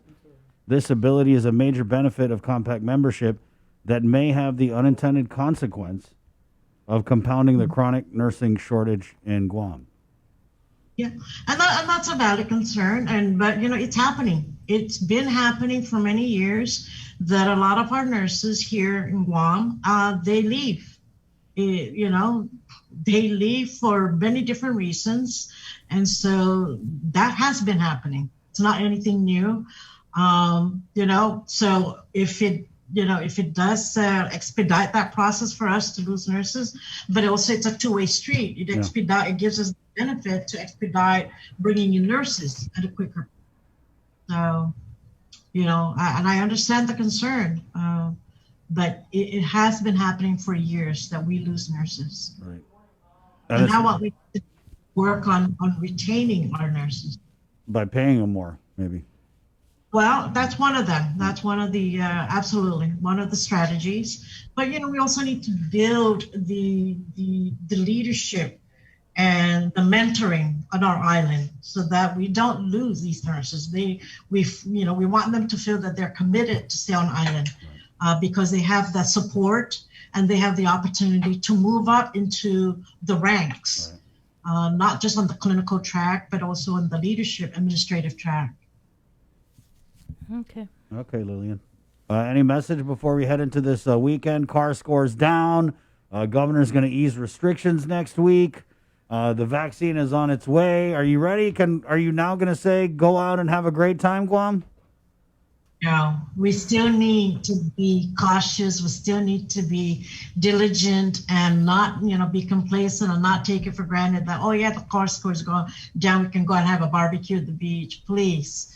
We don't want to see an explosion of the cases as what's happening in the mainland. We don't want it to explode. Let's just wait a while. We can still celebrate, but, let's not go all out and have a big bang celebration. Let's just wait. Let's be patient. Wait. Lillian, I apologize. I know it's a big step down from Benella's Doggo virtual, but Jason had brought, it's Jason's snack day. He brought virtual yogurt-covered pretzels. I'm so embarrassed. Oh, it's okay. Hey, it's still food. Snack light, snack light. Hey, Auntie Lillian, it's Trader Joe's, man. It's not just any yogurt-covered pretzels. It's We went to bougie. Trader Joe's. It's bougie yogurt-covered pretzels. Yogurt is healthy. Right on. There you go. Probiotics. Thank you, Lillian. All right. Enjoy. Okay, we're gonna we gotta call an audible here, guys, and move along quickly. We're just gonna squeeze in Public Health Director Janela Carrera because I think she's on site at the outreach testing. And Janela, we just have a few minutes. We gotta hop on a plane and head over to the CNMI and catch up with Kevin Bautista. They're gonna waive our quarantine requirement so we can speak with Kevin from the CNMI governor's office. So Janela, I don't think she can hear me. I don't think she can hear me. Oh, hang on. Oh, there. Yeah, there you are. Okay, Janela. So go ahead, let us have it. Where are you at, and how can people get their nostrils swabbed today? Hi, good morning, guys. Sorry, I was just talking to our IC. I'm currently on site right now here at the Micronesia Mall. We opened our line at about 8:00 a.m. this morning. So from 8 to 12, we're here at Micronesia Mall offering up to 300 tests for the first day of our weekend, Friday and weekend community mass testing. We're here Friday, Saturday, Sunday at the Micronesia Mall, and then Saturday and Sunday we're Micronesia Mall, GPO, and the Judiciary of Guam doing drive-through community mass testing. On Saturday and Sunday, it's up to 200 tests, drive-through testing. And I just want to point out that for the Micronesia Mall, the entrance for drive-through testing is by Fatima Mobile.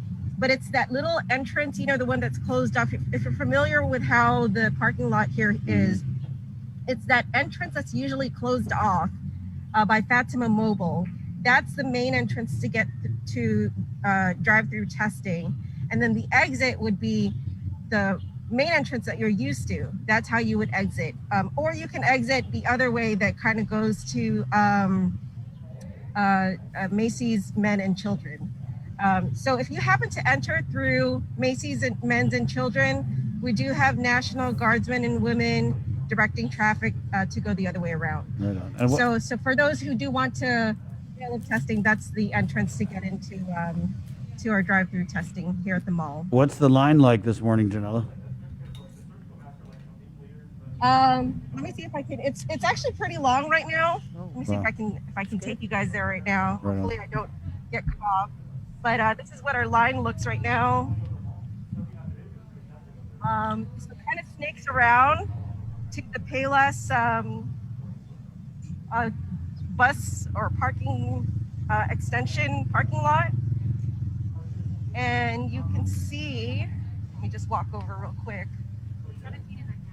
7? Oh, okay. So there's a line right now, That's good. and it goes all the way, it wraps her all the way around. Where's the waiting area? Waiting area. Let me walk over. We're making it. I'm gonna try to do a. You're getting your steps in. There's a canopy where the people get tested, and then right in front of that, I don't know if you can see behind that van there, that's where the waiting area is, where the cars are parked. Okay. Janella, for people who are just trying to get tested, running around today, there's no real way to relay a total wait time, right? Because it kind of depends on how many people come out to get tested and the backup, right?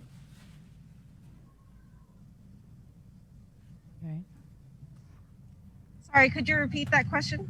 There's no real way to tell people how long it'll take to get tested because it depends on the turnout and the line and all that, right? But once they get swabbed, let's say once you get swabbed, what's the turnaround after that? I would say you probably would wait between 15 to 20, maybe up to 30 minutes. We try to get the results to you within 50 minutes because that's how long the results usually come through the antigen testing is 50 minutes. So we try to get it to you as soon as the results come out for the antigen test card, 15 minutes. And then we try to consolidate it. So we try to get as many tests as possible so that once, one of our nurses delivers it to the car, it's more than one test result that we have to give. So I would say between 15 to 20, maybe 25 minutes at the most. Okay, just so we try not to. I know when I went to go get tested 2 weeks ago up in Cboc, it did take me about an hour and a half just to get through the line, but it did take like 15 minutes to get the results. Janella, just real quick, we know if it's negative, you send you on your merry way, unless you have the symptoms, then there would be a confirmation test, right, done. But what's the protocol if you test positive with the Binax Now? What happens, just so people can be prepared? So if you're symptomatic, so if you come and you're symptomatic and it turns up positive, then there's no need for a confirmatory test. If you are not symptomatic, but if it's positive, then we do a confirmatory test. If you are symptomatic, but it's negative, then there is confirmatory testing. Okay. And so I think that's what happened with Sabrina, right? I was negative for the Binax, right. But I had the symptoms because of my allergies, and then I took the confirmatory, and then that was negative. Yeah. Thank you, Janella. I know you got a really busy weekend breeze or anything else? No. Okay. No. We're gonna let you. So just once again, just once again here today at Micronesia Mall from 8 to 12, and then tomorrow Micronesia Mall GPO and Judiciary of Guam from 9 to 12. Encourage all our residents to please come out and get tested. Up to 200 tests tomorrow at all 3 locations. Really just want to put a call out to the community to take advantage of our community mass testing. Thank you guys for the opportunity. For GPO, which side is the testing? The Wendy side or So the way that it works for GPO, it's the main entrance to get into GPO. That's where everybody will come in, but it does snake around through the parking lot. Right. And then it would be right by the Chuck E. Cheese, the old Chuck E. Cheese. That's where the testing occurs. Okay. Thank you, Janella. Thanks, guys. Be Take safe. care. Good luck. Okay. 8:47. We got to jump on and hop on the Concorde over to CNMI. Oh, look, we're here already. And we have the governor's spokesman, Mr. Kevin Bautista, on. I know you just got a few minutes. You got a meeting at 9, Kev. So good morning and thanks for joining us. Sorry about the delay. It's all kinds of backed up in here. No, all good. Morning, guys. Have a Morning. day. Wow. So look at CNMI. We're reopening tourism in January. I mean, yeah, you hit it on the nail, Chris. So the governor spoke to the Rotary Club on Guam yesterday on a Zoom call at around lunchtime, and he announced that we're planning on opening up a travel corridor with South Korea in January of 2021. What this travel corridor pretty much means is that we're working through our Marianas Visitors Authority and some of our private partners to open up a travel corridor for long stay tourists. And that keyword, long stay tourists. It's not going to be the standard tourists that are coming over to Guam or the CNMI. It's going to be folks who are planning on staying for a longer period of time, beyond usually 5 to 7 days. They're aiming for about a month or so for a longer vacation time.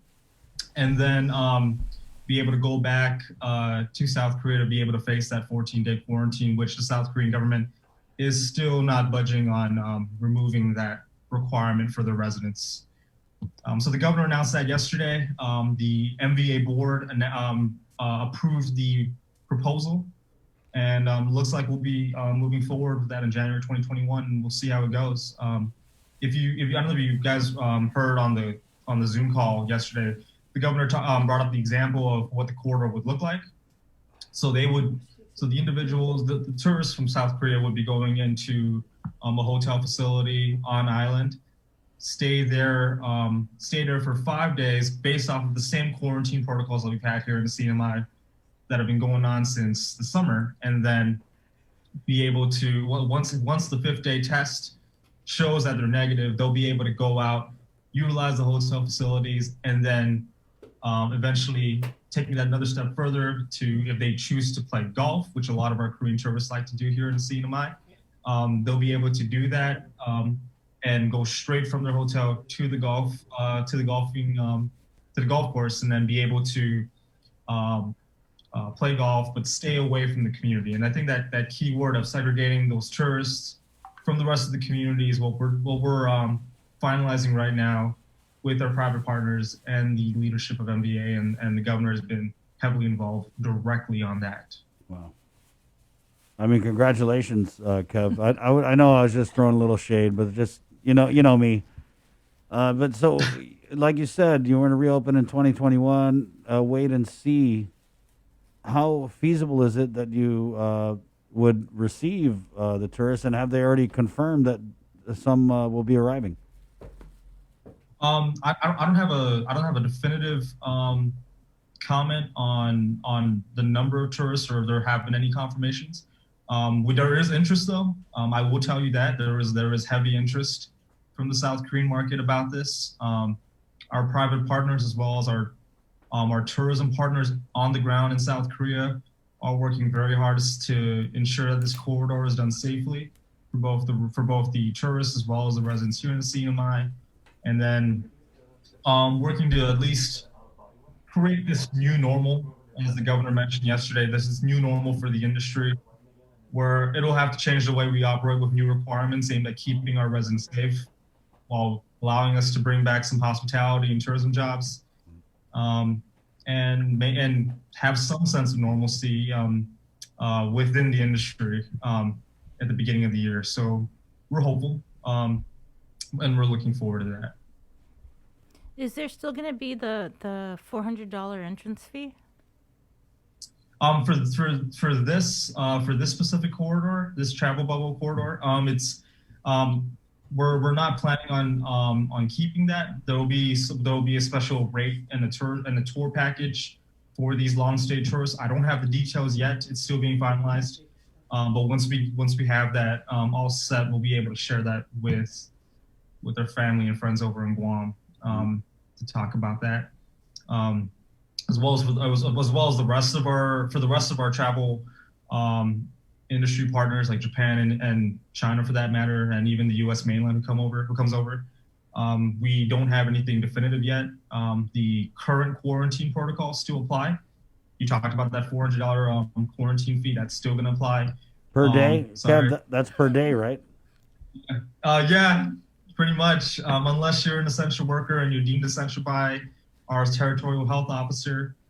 But Just on that note, really quickly, Chris and Bree, I wanted to just share some updates yesterday from CHCC, if I may, about the number of people who tested. We tested 165 people on arrival, on arrival and on the 5th day at our quarantine facility.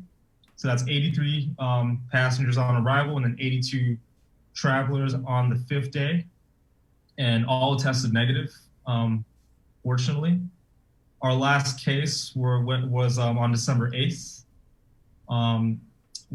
which we announced 2 cases. So we've had a total of 113 cases since March 28, and it's been 114 days since our last community transmission.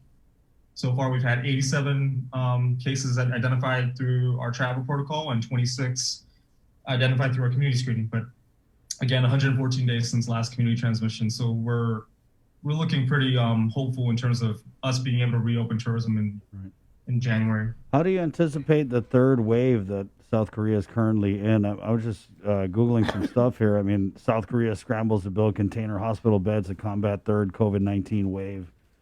That's a great question. Yeah, go ahead. That's a great question. And it's funny because I actually just saw that. I was at the gym last night and I saw that actually on the TV, and I was like, oh shoot, we just announced right, yeah. Yeah, we just announced the travel and like all of a sudden, oh shoot, there's a third wave. Yeah. But then no, you bring up a very good point, and it's something that we've considered heavily in partnership between our public health officials and our tourism stakeholders.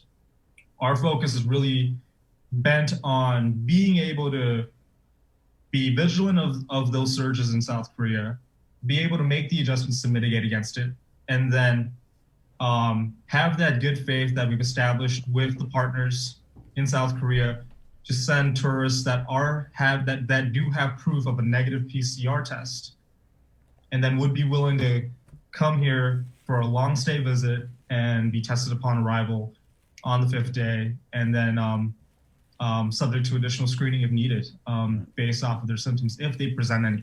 So that's one of the things that we're still focusing on. And I think, again, just like with everything else, it's a work in progress. I think, the governor mentioned in yesterday's Rotary Club speech how there was no playbook at the beginning of the pandemic, as we all know, as you both very well know.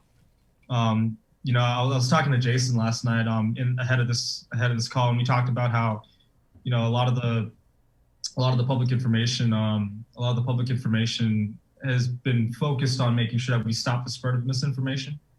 And I think that key thing of us being able to do it as a government, work with our media partners, be able to be as transparent as we can be, and just report the truth and report it in a way where it's easy to understand, it's tight, it's accurate, and it's wide-reaching so that everyone is readily informed, given the way that everything's just consistently and constantly changing. So I think we're going to utilize that same mindset moving forward as we transition in this reopening in 2021, which we pray to God is going to be a better year than this one.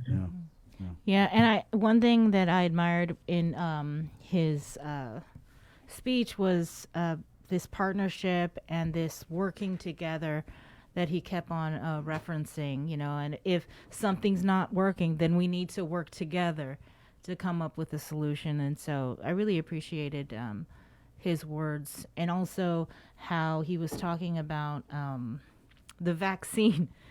There's 10 cold storage units, and we have 3, and I'm just wondering, how many vaccines are you guys getting? I mean, 10 seems a lot. Or are they little small cold storage units? Like the one in the hotel? No, these are big.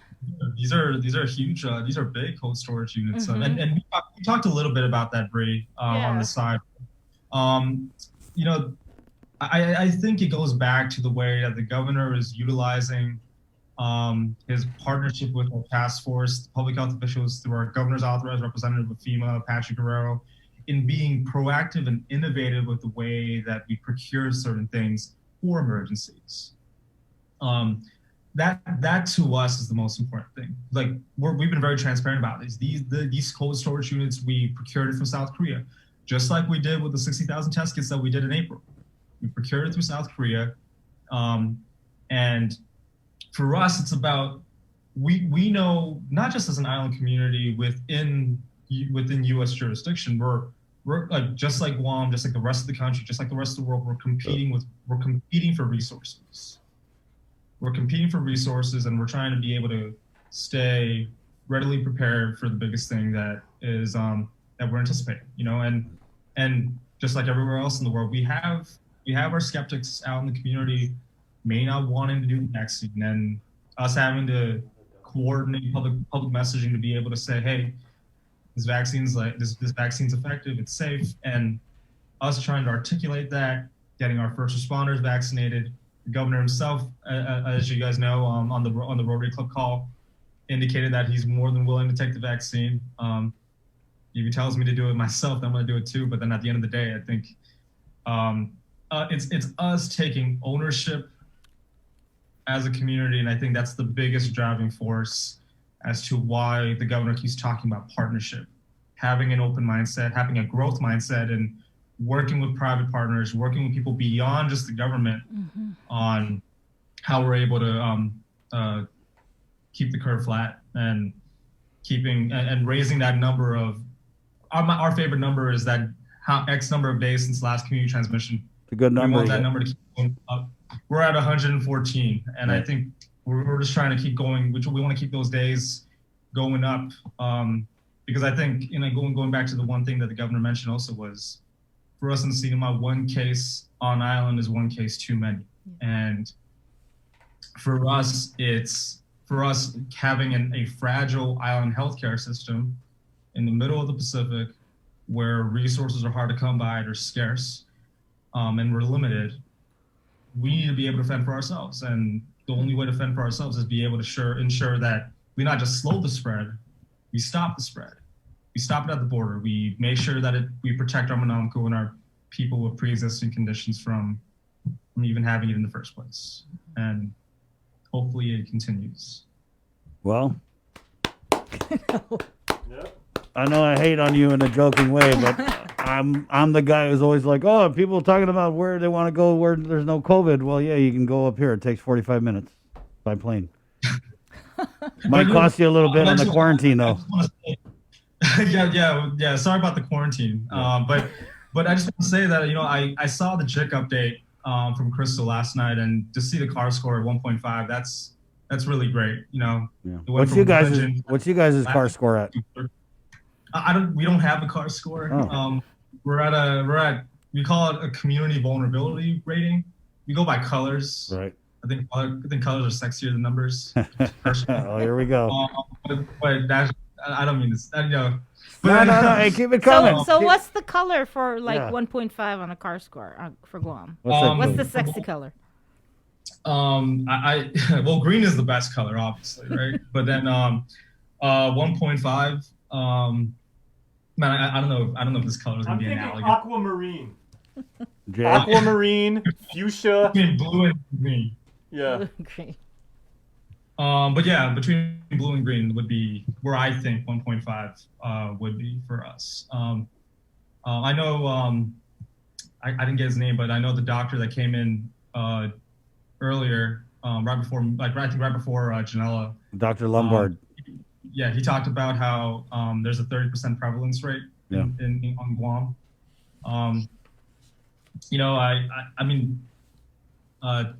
I think we don't have a 30% prevalence rate in the CNMI. I think then we've been pretty lucky. We've been keeping it under 1% as best as we can with 113 cases. But I think just moving forward is us being able to transition into our vulnerability rating, which is green, and having that be the standard we set when we reopen travel corridor for our South Korean long-stay tourists moving forward. Well, I thought that was masterful how the governor spoke to the Guam Rotarians and say, hey, come on over in January, guys. Reopening tourism. Come and golf. You guys like to golf, right? No, I mean, it is to be commended, Kevin. And people talk about our status, all that, the things that make us different. That's what you hear people bring up when we talk about the day and night between the COVID situation in Guam and the COVID situation in Saipan. But to me, that doesn't mean that you guys don't deserve credit because, I mean, less than 1% and keeping the border closed, you know, doing what you got to do with the airport testing. I mean, these are ideas. Someone tried to do airport testing and they strung them up on the cross. So I think it's to be commended that you guys have done what you needed to do to protect your community, which has the same issues that we have here in Guam. I mean, we've got the, you know, high incidence of diabetes, same thing as you guys in Saipan. But like I said, it's a tale of two islands. Yeah. But you know, again, I have to say this because, you know, it's that empathy factor that we have. You know, the governor really nailed it yesterday when he said that it's the power of the communities coming together. You know, his partnership with Governor Liu from the beginning of the pandemic, moving forward now to be able to tackle this crisis seriously, I think is important. Obviously, there's a difference in policy, but then at the end of the day, they both are trying to do the best they can with what we have, with the playbook that's constantly being written every single day, and we continue to hope that CAR score stays low. And we, you know, we're seeing that you guys are well under 5, so we hope to see you guys celebrate Christmas like the way that we Islanders like to do it, right? So that's the best way to look forward to, you know. Okay, Kev, we'll let you go. I know you got that big meeting with the Senate, right? Wow. Yeah, but it's at 9:30. So, but thank you guys so much. Oh. Chris, I just want to quickly give you a little shout out because I saw the Thanksgiving video. I think you single. Yeah. Oh no, don't, Kev. His dog is not gonna No, be able to guys. Kev has something to say right now. Okay, we got to be our guests. Come on, they have things to say. Let him say it. Chris, I honestly, that Thanksgiving video was sick. I think you single-handedly just brought the curve down for the island of Guam with that Thanksgiving video, which is pretty sick. We got this on tape, right? Yeah. He's happy to take credit. Yeah. Hey, Kev, I guess we can. I'm gonna title this that last bit on when I put the clip up on YouTube. I was gonna say, Chris Barnett, the ego has landed. Nah, it's always been here, Jay. Thanks, Kev. Appreciate that, man. And Kev, congratulations on getting into USC, man. That's great news, bro. It's not as great as a thanks so much, Thanksgiving. man. Appreciate it. It's cool, but it's not a Thanksgiving video. Take it easy, Kev. Thanks, guys. Be safe, my man. Merry Christmas. Right on. That is a smart guy right there. I'm telling you, he got into USC. I already can see and hear the promo.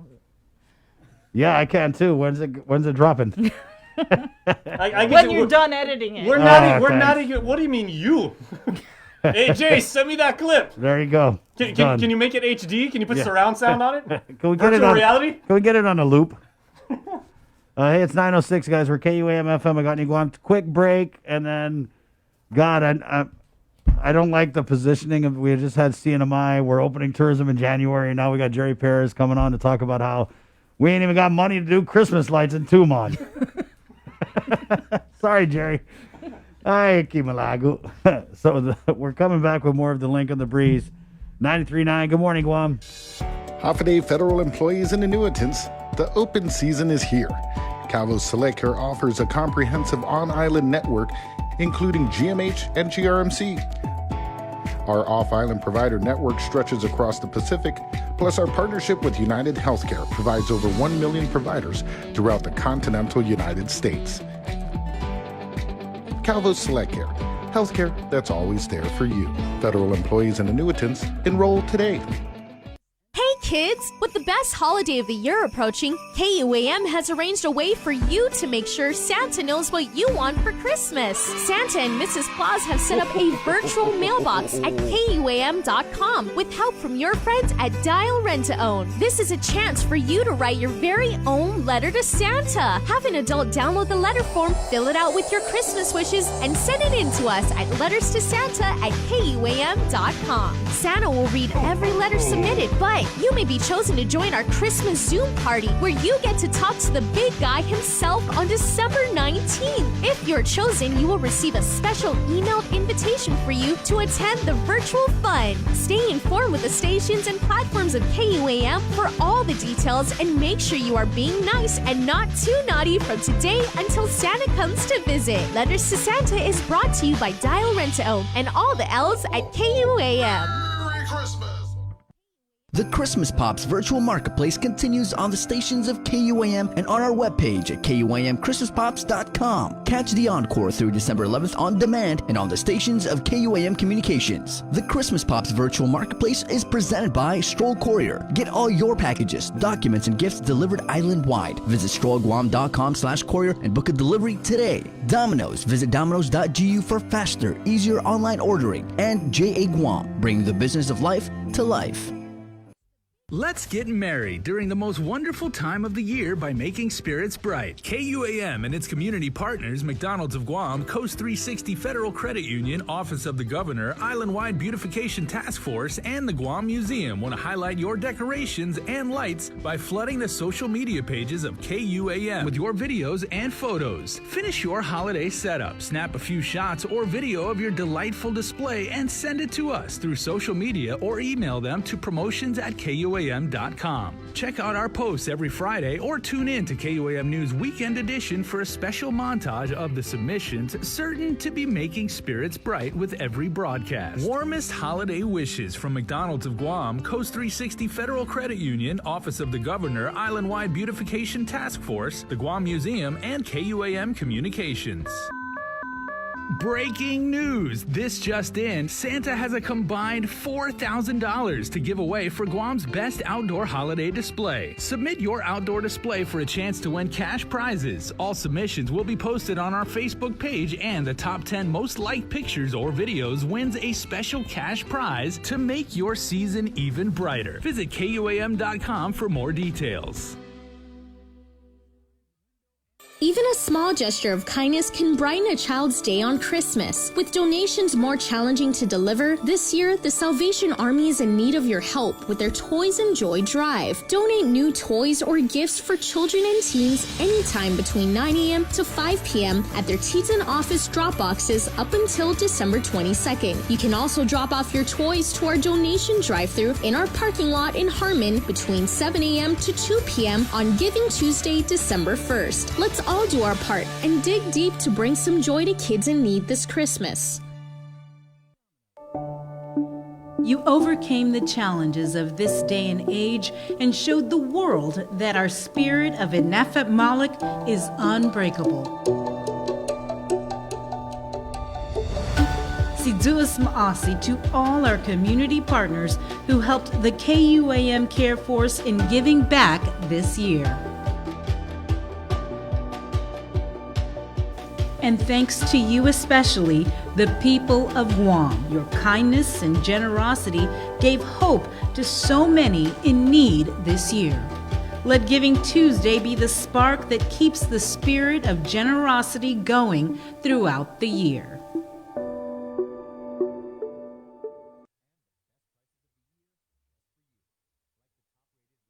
GU Self-Storage, conveniently located near the Harmon McDonald's. We offer affordable rates, online payments, and auto bill pay for your convenience. Plus gate access daily from 6 a.m. to 9 p.m. Call us today at 648-7867 for more information. We got your 6 at 6 a.m. with the link on Breeze 93.9 FM.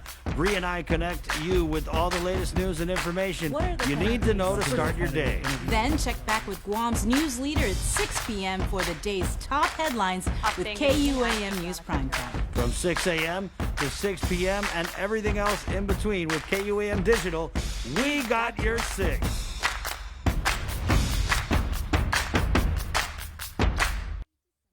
Our frontliners have been working tirelessly to keep us safe, and now they need your help to get our island back up and running as safely as possible. Did you know your smartphone can be one of the most powerful tools in our fights against COVID-19? That's why we're bringing you the Guam COVID Alert Exposure Notification app. This app works by letting you know if you've been exposed to someone who's positive.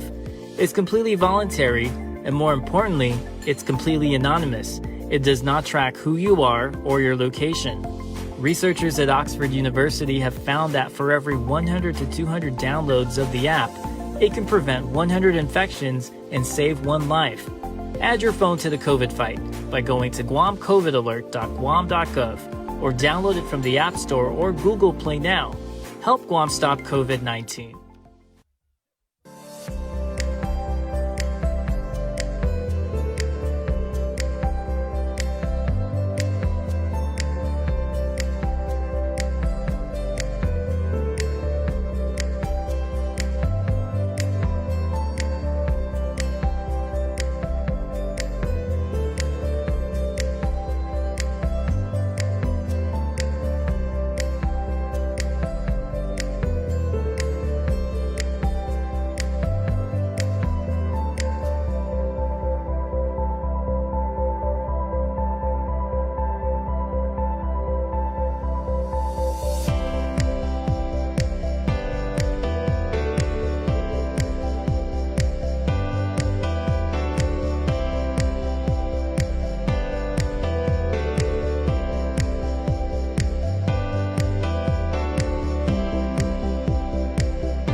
The late great Savage K.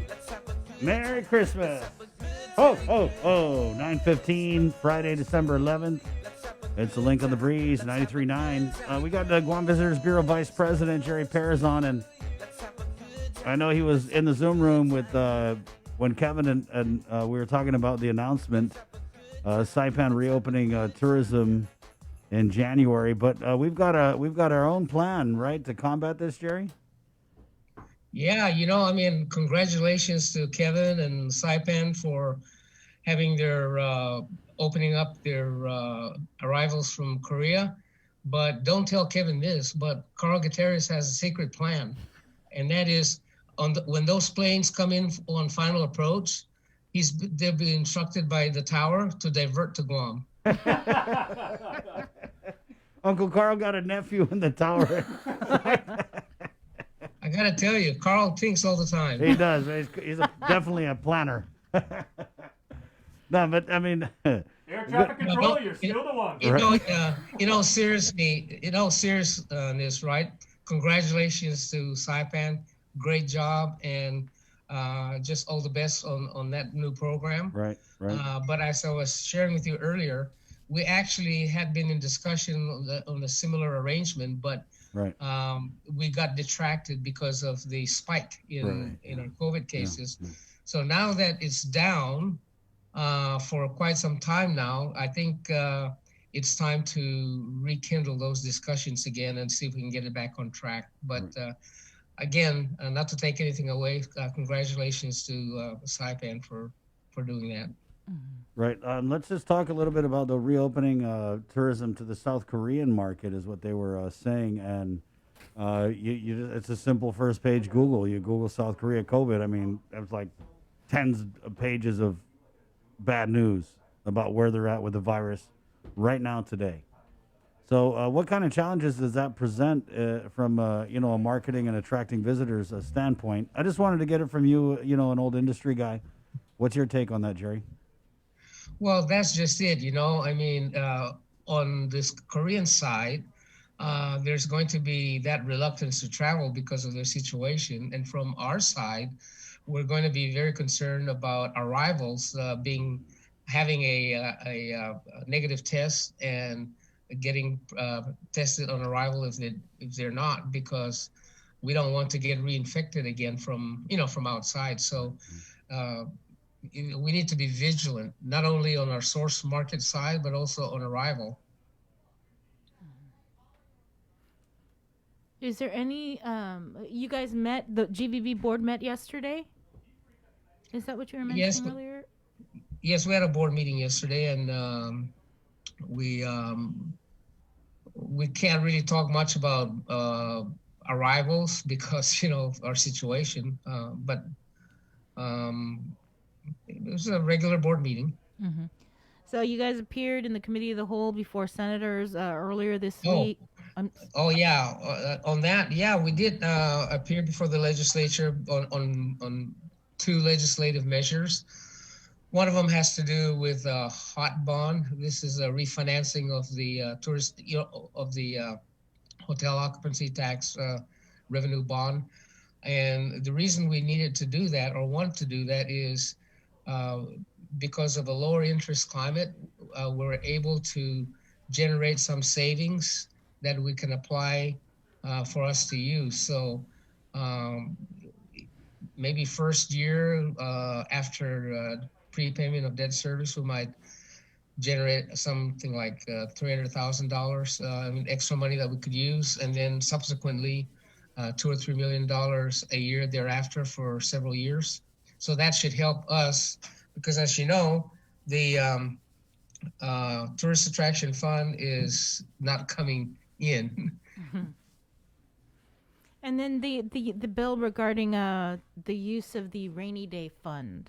The rainy day fund also is an important measure because the way the law is, we can only spend 50% of the rainy day fund, and then to spend the balance, we need legislative approval. And so, for example, we have like about $1.2 million in the rainy day fund that is accumulated, okay, by law. And we only spent half of that because that's all we could spend, and we sure like to have the balance of that fund that we can spend. We already have the cash. We just need the legal authority to be able to use that, which will be actually targeted for marketing primarily, because we'll need every cent we can to retool up, because it's not just us trying to generate visits, but our competing destinations are going to be in the same boat. And so it's going to be a mad scramble to get as many visitors as we can from our from the same markets. Right. So that's the issue. The good news is that our proximity to our source markets relative to other destinations is convenient. And so people would probably prefer to wear a mask for 3 or 4 hours than say 7 or 8 hours in the plane. It's just more convenient. And so there's also the other piece of good news is that there's pent-up demand in these markets. People are just jumping at the bit to go travel. I mean, they want out, they want to do something. And so that, that bodes well for us. But we need to be ready for that, and we need to spend money to stimulate that travel. We continue to stay engaged in these markets by institutional advertising and social media, so that we're not lost in their minds, right?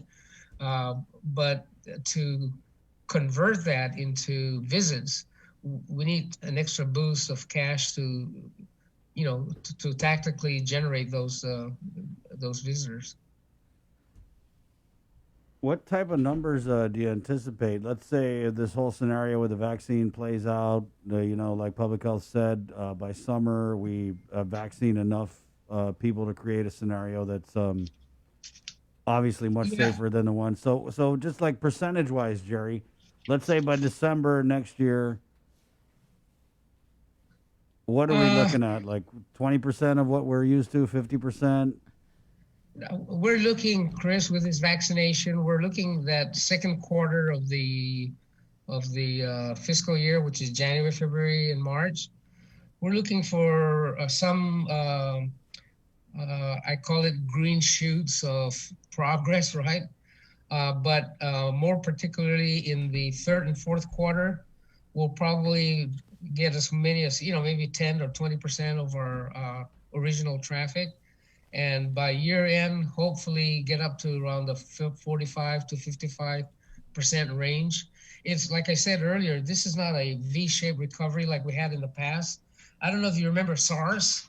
SARS, we had like about a 34% drop in arrivals, and it took us 5 months to recover to that level. But this is not like that. I mean, we got like 99% drop in arrival, and this is going to be a long crawl out. It's not going to be a V-shaped recovery.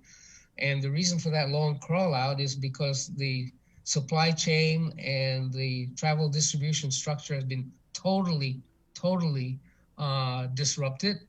And on top of that, consumer behavior has changed, and that's also driving market demand. If you think that the traditional tourism model really is high density, high volume, touchy-feely hospitality, right? And then all of a sudden, there's this virus that goes totally against those key principles that build the industry. You can see where some major adjustments are needed, not only in terms of the products, but in terms of the supply chain adjustments and in terms of reconfiguring the travel distribution structure, from airlines to wholesalers and retailers and so on. What about the Christmas lights, Jerry? You're not gonna let me live that down, right? I'm just saying, like, you know, the car score, it's a 1 point something. I mean, is it really that much of a cost for a GVB to bear to put a little Christmas cheer in the air? Yeah, in all fairness, both the Christmas light and the fireworks have been sustained largely by great sponsorships from people in the tourism industry and other businesses. So the inability to really put on those light shows and fireworks is a direct reflection of a state of affairs. And we don't have a magic wand that brings cash when we wield it. And so, but having said that, I think this is an opportunity to thank our past sponsors and supporters for those events, for a long-standing support for that, and hopefully we might be able to do something next year. During session, when the bill regarding the rainy day fund was brought up, you had made mention of a board resolution that was passed, and Senator Regine Bisco-Lee was asking for a copy of that resolution. It was when you were bringing up and talking about this marketing plan. What was that resolution about? I'm not really clear exactly, and so I need to circle back and clarify what kind of resolution was she talking about. It could be a formal resolution, or you had mentioned some resolution that the board had passed at one of the meetings. I don't know if it was in relation to how the rainy day fund was going to be used. Oh no, I'm not sure whether that has to do with the board resolution for the $5 million hot bond issue, because that had come about before. And previously, the board had a memorandum of agreement with GITA that facilitated the transfer of $5 million in hot bonds to the Palacios redevelopment project in Agana. For some reason, that never moved forward. I don't know all the details, but it was going nowhere. In the meantime, we needed that money to be reallocated back so that we can work on the flood control problem, which is still a long-standing issue, and destination improvement, a capital improvement issue. So what happened was the board passed a resolution basically requesting that be done. That's the only resolution that I remember saying. Mm-hmm. Okay. I'm wondering if you had any opinion on this debate about the marijuana in Tumon. I know Mark Baldiga was on last week, and then we had a member of the Cannabis Control Board about these proposed rules and regulations, and Mr. Baldiga was vehemently opposed to allowing, I think it's the sale of marijuana in Tumon. Does GVB have any position on this? Yeah, the GVB actually, when the bill was under consideration, I think it was Bill 3235 over a year ago. And I recall the former president, Ms. Laguardia, pointed out the concerns that the board or the GVB had with respect to tarnishing Guam's family-friendly image and the possibility of unintended consequences for our markets. And what happened was, I wasn't here, so I'm trying to reconstruct what I could get, right? What happened apparently was that the law that passed included a provision requiring a study. Yes. Okay. And that study, in fact, was done. It was done by, let me put it this way. It was not really a GVB study as it has been characterized. What it was the law required the study be done using TAF money. And so GVB was involved by virtue of funding the study, but the scope of work was done by the Cannabis Control Board subcommittee, and their focus of the study was the benefit of that law in terms of stimulating a new industry. And that was the focus of the study. But I don't believe, and I haven't seen anything to the contrary, that it elaborated in that study beyond the benefits of that industry to examine trade-off consequences on other industries that might be impacted. So it was primarily focused on the benefits of that as a new industry, which they quantified. And so that's kind of what I remember, or at least understand the situation to be. So what we did then was, for the discussion yesterday, we took actual arrivals from 2009 and applied a sensitivity test to it on some key market segments, and what would the erosion be in specific market segments. For example, school trips, the senior market, office ladies, and so forth, and left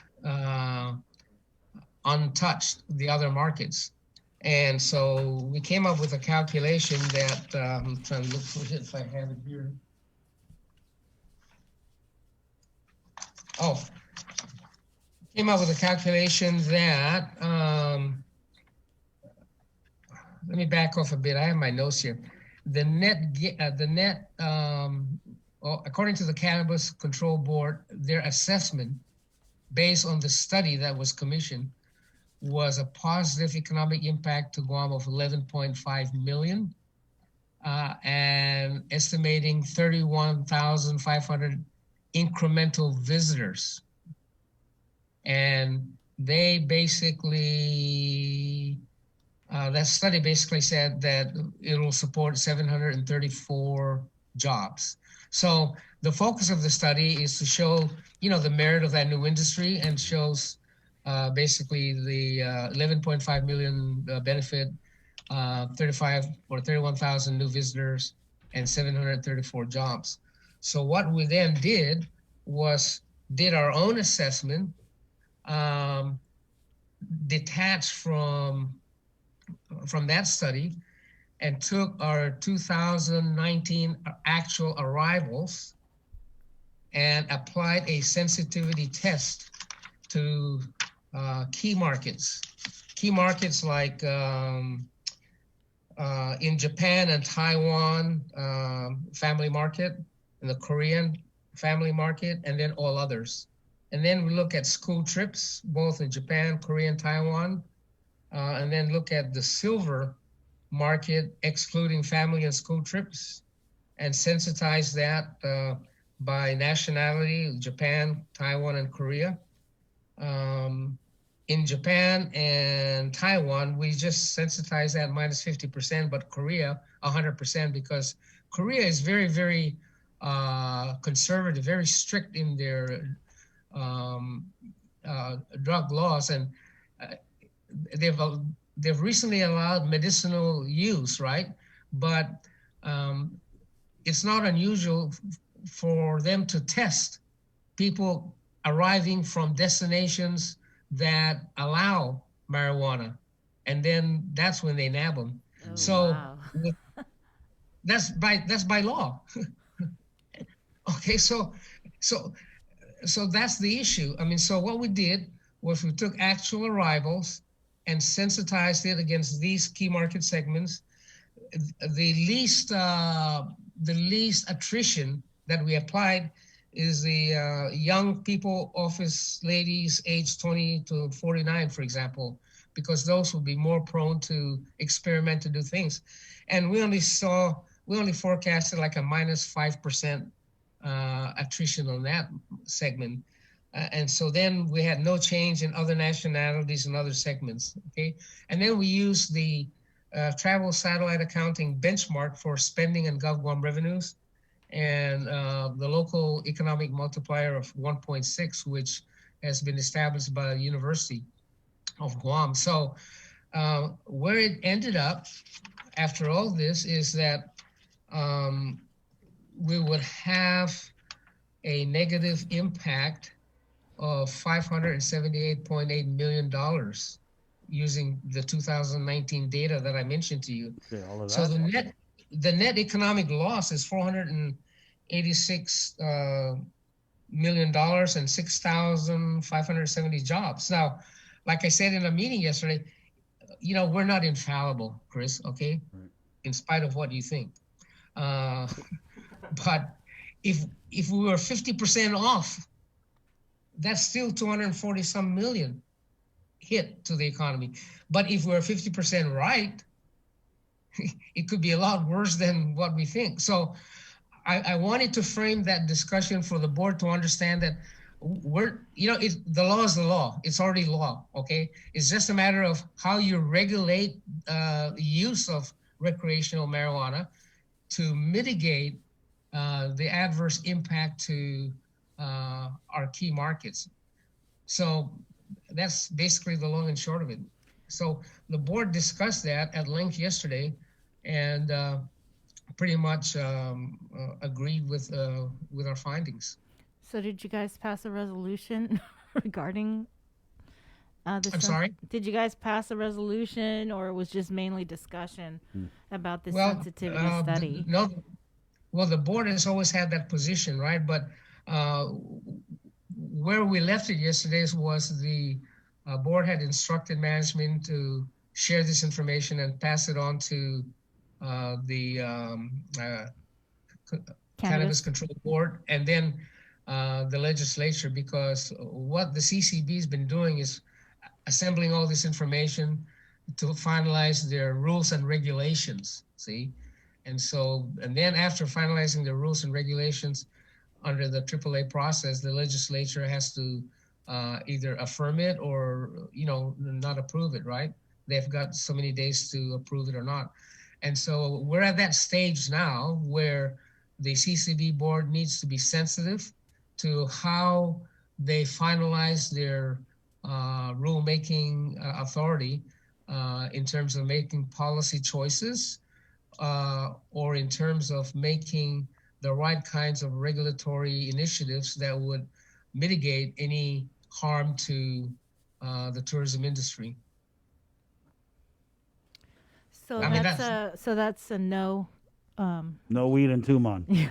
Basically, long story short.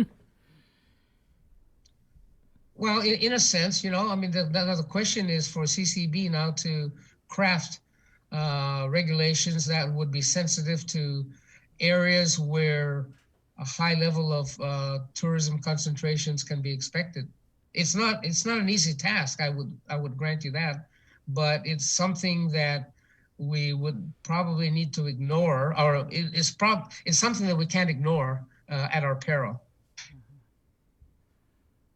So, no. Yeah. So, hard no.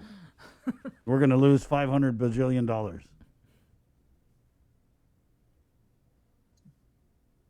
Something. Yeah. All right. So no lighting up in Tumon, period. No Christmas lights. No. When you say fireworks, are you talking like New Year's, or? Yeah. Yes. Okay. Are we gonna? So no New Year's fireworks, or? Yeah. No, I mean, like I said, these activities. Now the private hotels and others might do their own fireworks, right? Or Chris can do his own private fireworks at home. But we only got the pack. Right on, Jerry. Well, Jerry, you good? No, it's just, anything else, Jerry? Anything in closing, Jerry? No, I'm fine. I mean, just you guys stay safe, and let's continue to be optimistic. We're headed in the right direction with CarScore, and we're very optimistic in helping the governor fulfill her goal of loosening up by Christmas sometime. So far so good, right? Yep. What do you think, though? They said if we show the governor that we take this seriously, she's going to reward us. So have we shown the governor that we're taking it serious? Yeah. Yeah, we have. Yeah. Okay. Yeah, I understand. Yeah. Thank you, Jerry. Merry Okay, Christmas. you're welcome. Have a good weekend. We have Merry virtual yogurt-covered pretzels in the Zoom room if you want to take some for your way out. It's from Trader Joe's. Jason is the one that's responsible for it. Hey, you know what? I've covered many GV press conferences and everything like that, and they know about snacks. Right. They lay out a really good spread if you cover one of their press conferences. Have they ever had yogurt-covered pretzels, though? Now, yeah, just make sure Jason doesn't let Saipan know our secret. Yeah. Oh, yeah. We're gonna have to threaten this guy. Tell everybody. He works out with Kevin Bautista. Okay. Good night. Goodbye, you guys. See you, Jerry. Take it easy. Right on. Jerry Perez, the vice president of the Guam Visitors Bureau. Guys, we're gonna take a real quick break, and we're back with more of the show. It's the Link on the Breeze. 93.9. Good morning, Guam. Christmas pops. Hey kids! With the best holiday of the year approaching, KUAM has arranged a way for you to make sure Santa knows what you want for Christmas. Santa and Mrs. Claus have set up a virtual mailbox at KUAM.com with help from your friends at Dial Rent to Own. This is a chance for you to write your very own letter to Santa. Have an adult download the letter form, fill it out with your Christmas wishes, and send it in to us at letterstosanta@KUAM.com. Santa will read every letter submitted, but you may be chosen to join our Christmas Zoom party where you get to talk to the big guy himself on December 19th. If you're chosen, you will receive a special emailed invitation for you to attend the virtual fun. Stay informed with the stations and platforms of KUAM for all the details, and make sure you are being nice and not too naughty from today until Santa comes to visit. Letters to Santa is brought to you by Dial Rent to Own and all the L's at KUAM. Merry Christmas!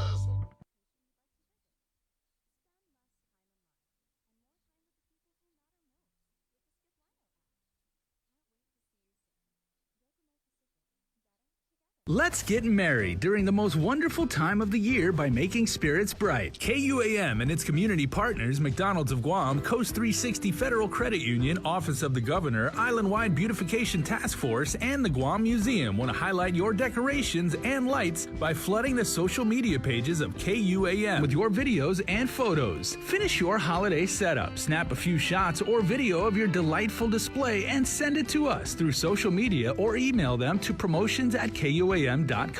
Check out our posts every Friday or tune in to KUAM News Weekend Edition for a special montage of the submissions certain to be making spirits bright with every broadcast. Warmest holiday wishes from McDonald's of Guam, Coast 360 Federal Credit Union, Office of the Governor, Island-Wide Beautification Task Force, the Guam Museum, and KUAM Communications. Breaking news! This just in, Santa has a combined $4,000 to give away for Guam's best outdoor holiday display. Submit your outdoor display for a chance to win cash prizes. All submissions will be posted on our Facebook page, and the top 10 most liked pictures or videos wins a special cash prize to make your season even brighter. Visit KUAM.com for more details.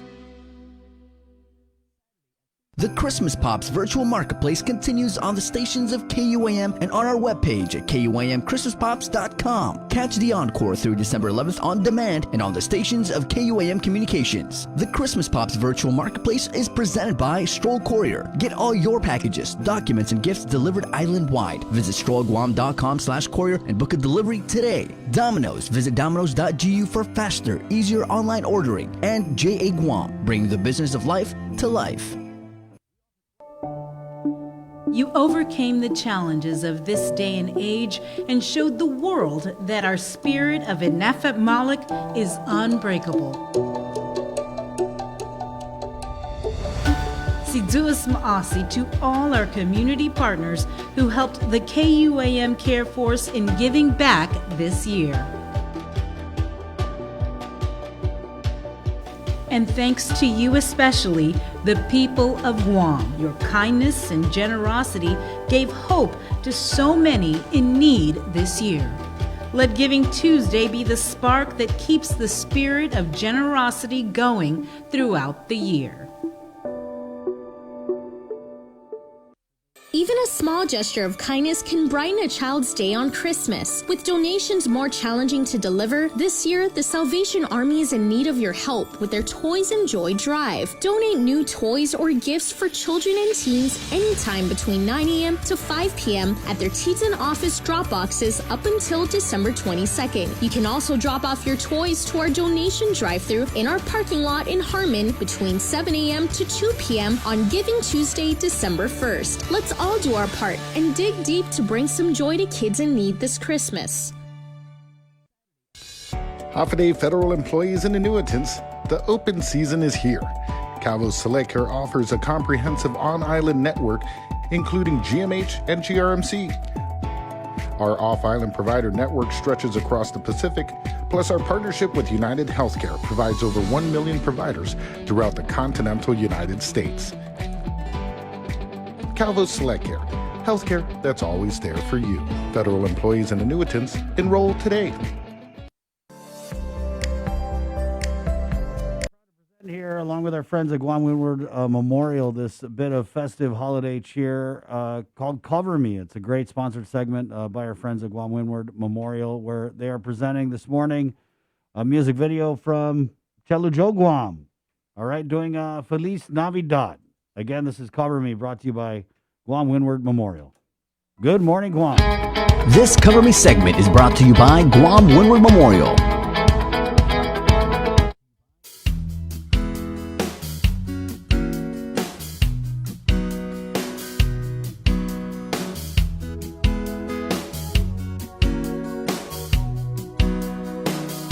Feliz Navidad, Feliz Navidad, Feliz Navidad, prospero año y felicidad. Feliz Navidad, Feliz Navidad, Feliz Navidad, prospero año y felicidad. I wanna wish you a Merry Christmas. I wanna wish you a Merry Christmas. I wanna wish you a Merry Christmas from the bottom of my heart. I wanna wish you a Merry Christmas. I wanna wish you a Merry Christmas. I wanna wish you a Merry Christmas from the bottom of my heart.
That's just the awesomest. Joe Guam, presented by Guam Windward Memorial. Feliz Navidad.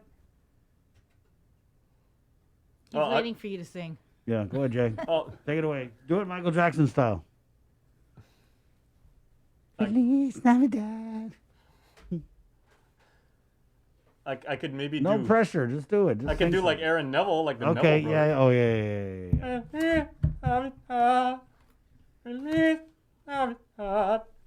You know, because it's like volume swell. What was the Aaron Neville song, the most popular one? Keep it on the down low with R. No.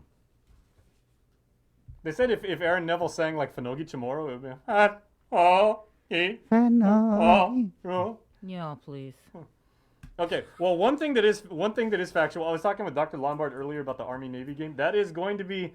This is a historic Army-Navy game. Not only because if you attend either Service Academy up at West Point or down in Annapolis, you have to go to the game every year.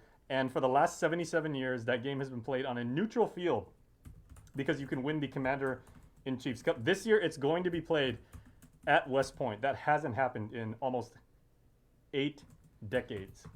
So Because slight COVID. home court advantage, home field advantage for the Black Knights of Army. But Navy traditionally, in more recent history, has had a very, very strong team. And that's going to be on KUAM TV 11 at 6 a.m. And, you know, I messaged Mayor Jesse Gogui because he is also a Naval Academy graduate. And he said he's really, really excited. He also said it was kind of a ding on his dad because his dad was an Army guy and then he went to the Naval Academy. Wow. But he's super excited. And Guam, he said Guam is more of a Navy town. I know there's a lot of people that went into the Army who probably disagree with that, but I'm excited, man. I can't wait to watch that game. Let's do Curbside to Crib, guys. It's brought to you by our partners at Stroll Courier, where, as you guys may recall, when we had DC on from Stroll Courier, they do everything. As long as it's paid for on whatever, you want to do flowers, you just pay for it online. They go pick it up. They'll deliver it. You want to send your chick a love letter, they'll do that. You want food, they'll do that. It's Stroll Courier. And there's just so many ways to get a hold of them. And this morning's Curbside to Crib from our friends at Beach and Shrimp, where Lobster Fest continues. Yes, Santa brought in lobster. Okay, and it's the black pepper lobster pasta. Ooh.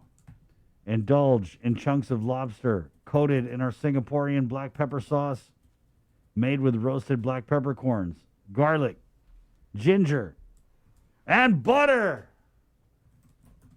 Served with Chinese steamed buns for dipping.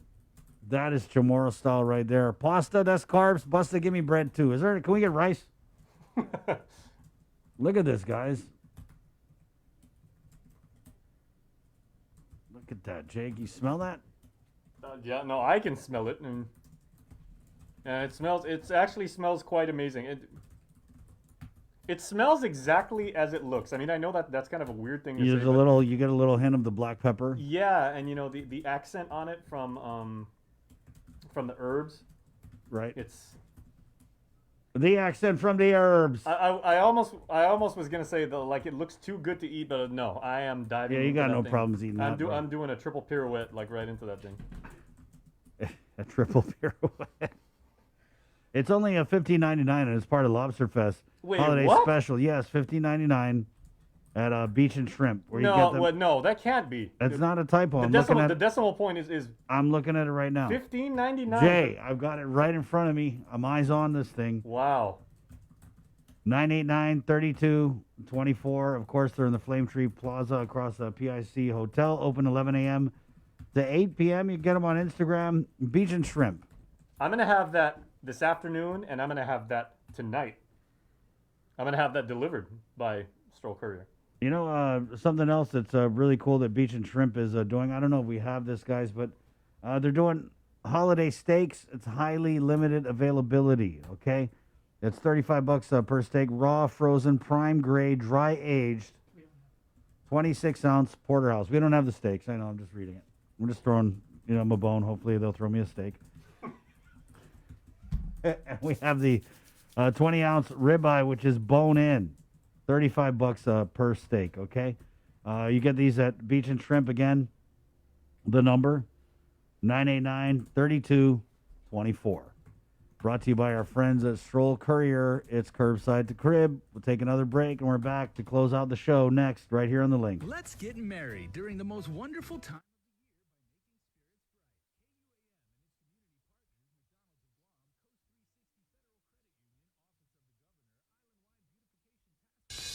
Holiday federal employees and annuitants, the open season is here. Cboc Select Care offers a comprehensive on-island network, including GMH and GRMC.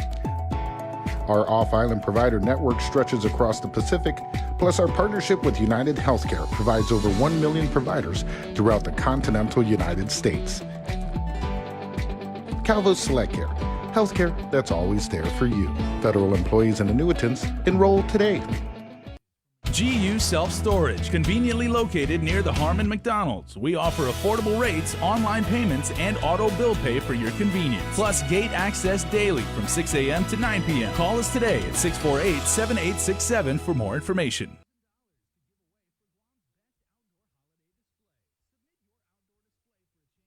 Let's get married during the most wonderful time of the year by making spirits bright. KUAM and its community partners, McDonald's of Guam, Coast 360 Federal Credit Union, Office of the Governor, Island-Wide Beautification Task Force, and the Guam Museum want to highlight your decorations and lights by flooding the social media pages of KUAM with your videos and photos. Finish your holiday setup, snap a few shots or video of your delightful display, and send it to us through social media or email them to promotions@KUAM.com.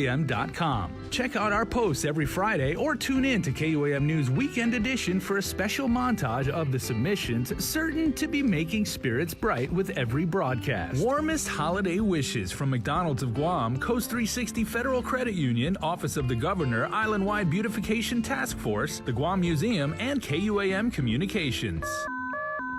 Breaking news! This just in, Santa has a combined $4,000 to give away for Guam's best outdoor holiday display. Submit your outdoor display for a chance to win cash prizes. All submissions will be posted on our Facebook page, and the top 10 most liked pictures or videos wins a special cash prize to make your season even brighter. Visit KUAM.com for more details. You overcame the challenges of this day and age and showed the world that our spirit of Inafat Malik is unbreakable. Siduas Maasi to all our community partners who helped the KUAM Care Force in giving back this year. And thanks to you especially, the people of Guam. Your kindness and generosity gave hope to so many in need this year. Let Giving Tuesday be the spark that keeps the spirit of generosity going throughout the year. Even a small gesture of kindness can brighten a child's day on Christmas. With donations more challenging to deliver, this year, the Salvation Army is in need of your help with their Toys and Joy Drive. Donate new toys or gifts for children and teens anytime between 9 a.m. to 5 p.m. at their Teton office drop boxes up until December 22nd. You can also drop off your toys to our donation drive-thru in our parking lot in Harmon between 7 a.m. to 2 p.m. on Giving Tuesday, December 1st. Let's all do our part and dig deep to bring some joy to kids in need this Christmas. The Christmas Pops virtual marketplace continues on the stations of KUAM and on our webpage at KUAMChristmasPops.com. Catch the encore through December 11th on demand and on the stations of KUAM Communications. The Christmas Pops virtual marketplace is presented by Stroll Courier. Get all your packages, documents, and gifts delivered island-wide. Visit strollguam.com/courier and book a delivery today. Domino's. Visit domino's.gu for faster, easier online ordering. And JA Guam, bringing the business of life to life. We got your 6 at 6 a.m. with The Link on Breeze 93.9 FM. Bree and I connect you with all the latest news and information you need to know to start your day. Then check back with Guam's news leader at 6 p.m. for the day's top headlines with KUAM News Primetime. From 6 a.m., to 6 p.m. and everything else in between with KUAM Digital. We got your 6.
Well, I tried, guys, to get the GVB Christmas lights up, but We don't got money for it. it's 10 o'clock. We're KUAM FM in Hagåtña, Guam. Friday.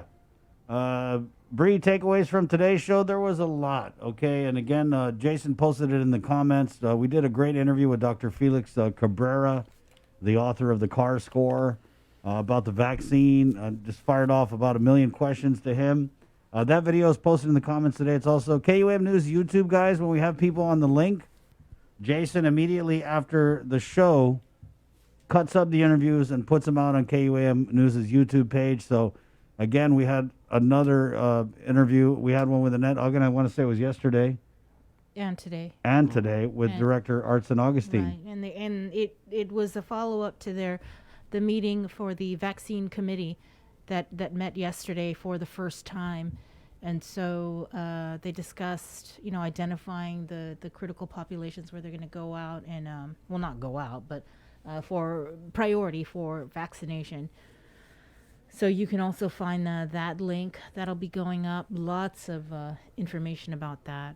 Also streaming on our YouTube channel right now is the Guam Hotel and Restaurant Association's presentation yesterday. The grand rollout of the rapid testing for employees across industries. Mary Torres, yeah. or Mary Rhodes, I should A say. great plan from the private sector, stepping up where there isn't one in place, and I think they've definitely made their case, and they've talked with the governor about this, awaiting the CARES Act funds, because as it stands now, they're going to do the program one way or another, but businesses are self-paying into it, of course, and with the CARES Act, it would just open it up to so many businesses that couldn't otherwise afford this program, and it's crucial to keeping businesses open and reopening the economy. Other takeaways from this morning's show: we talked with Kevin Bautista from the CNMI Governor's Office, as Governor Ralph Torres yesterday addressing our Rotary Club here on Guam, had kind of like rubbing her face in it. Right. It's like, we're opening tourism to South Korea in January. Nini, nini, boo, boo. Right. Doing a partial reopening and establishing this travel corridor. And it's for like long-term, right, tourists from South Korea. And if you do want to see Governor Torres' presentation to the Rotary Club, if you want to compare and contrast, we did that a lot today with Jerry Perez of GVB and Kevin Babauta from the governor's Bautista. office up there. Yeah. Bautista, I should say.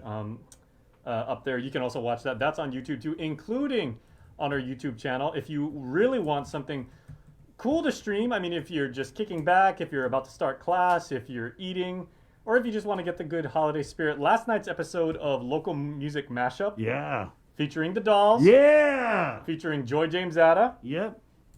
Featuring just Candyman, Candido. A cavalcade of A local virtual cornucopia. There you go. An avalanche of talent. A tapestry of musicianship. A tsunami of, oh, mommy. a landfill of Treble Cliff. An avalanche. We say avalanche? We said already? avalanche. Oh, okay. Okay, Bree? Yeah, Bree's like, hurry up and let's go. Guys, we have a sneak peek next of the One Micronesia podcast. The new episode drop. Jay, when's this drop? That is already on YouTube. Speaking of YouTube, it's already on YouTube right now. Vic actually sat down with the press secretary from the office of the governor in Pohnpei. Right. So Richard Clark. Casalele. Yeah, so we talked to Richard Clark. So Vic literally got to interview Dick Clark. New Year's is coming up. Right, yeah. I see what you did there. Yeah. Way to get on the bandstand. So Vic is going to break bread with Richard Clark, Special Assistant and Press Secretary for the Office of the President of Pohnpei. They discuss our shared Pacific cultures, battling the pandemic, and how we both hold the virtue of respect above all. And that's right now. Good job today, Bree. Good job. Joe, sir, good job. Jason, great job. Master Control, thank you. Most especially to our viewers on Facebook Live and on KUAM TV, our listeners right here on The Breeze. I'm so humbled by your continuous support for this program and, our efforts to bring you the information you need every day. Remember, we got your 6 on our KUAM News primetime broadcast. And again, leaving you with this One Micronesia podcast, new episode sneak peek with our very own Victorious Falon. My name is Chris. I'm Sabrina. Esta. Adios. Bye. Ho, ho,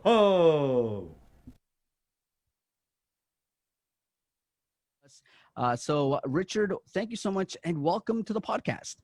Thank you very much, sir. It's a pleasure to be here. Of course, I believe, as we've mentioned on email, His Excellency David W. Penuello is a huge fan of your podcast, and it's an honor and privilege to represent the government today to answer any questions that your listeners may have, either regarding repatriation, regarding the COVID-19 pandemic, and other topics of interest. Let's talk about bringing our fellow FSM citizens who are stranded in Guam and elsewhere around the world back home. I know there were attempts to doing it. This was the second time. Absolutely. Before beginning into the mechanics, and I promise I'll give you as much information about the mechanics of our repatriation efforts as I can, I would like to emphasize that the FSM national government is highly cognizant of the number of citizens who are stranded abroad. And the government has, despite whatever one may think, I can categorically guarantee any individual that it is the opinion of the FSM national government that all citizens and residents of the nation, whether they are within the borders right now or stranded abroad, are highly valuable human beings who we are desperate to have come home, desperate to have return to their families in a healthy and safe manner. That said, mechanically, what have we been doing? So at a very early stage in our preparation efforts, particularly the Pohnpei State Task Force has been very interested in seeing the return of medical patients and attendants who were referred abroad via the MyCare health insurance program. His Excellency David W. Penuello had become increasingly aware that several members of the Pohnpei State Legislature had some concerns with the repatriation effort. And some of the information that they presented was new information to President Penuello and new information to the office of the president at large. What sort of information was this? Was this something that? Some of this information, I promise I'll give you details in just a moment. But it was new to the president. It was new to the office of the president as an organization. It was new to us as staff. And it became something that the president had immediately instructed his medical and technical staff to follow up on. So what some of this information included then is that, for example, Pohnpei State has 10 ventilators. Allegedly, Pohnpei State has not joined ventilator training. I'm not able to say much beyond other than this is what the national government has been informed on. And when President Panuelo learned about it or heard about it on the 27th of November, it was news to him. That of these 10 ventilators Pohnpei State has, allegedly there hadn't been any attendance by Pohnpei State on the training of these ventilators. So what you're saying is the decision was made because one state was not ready, was not fully equipped to go forth with this repatriations, or was this a decision where other states weren't ready as well? The president didn't indefinitely postpone the repatriation strictly because the state legislature had voiced their concerns or because of the allegations they had described of medical capacity issues. And it was because of that that the president instructed the task force to address these capacity issues. The president has been very clear that it is his legitimate and very sincere hope that the FSM will remain COVID-19 free, and also that all stranded citizens will be able to come home safely.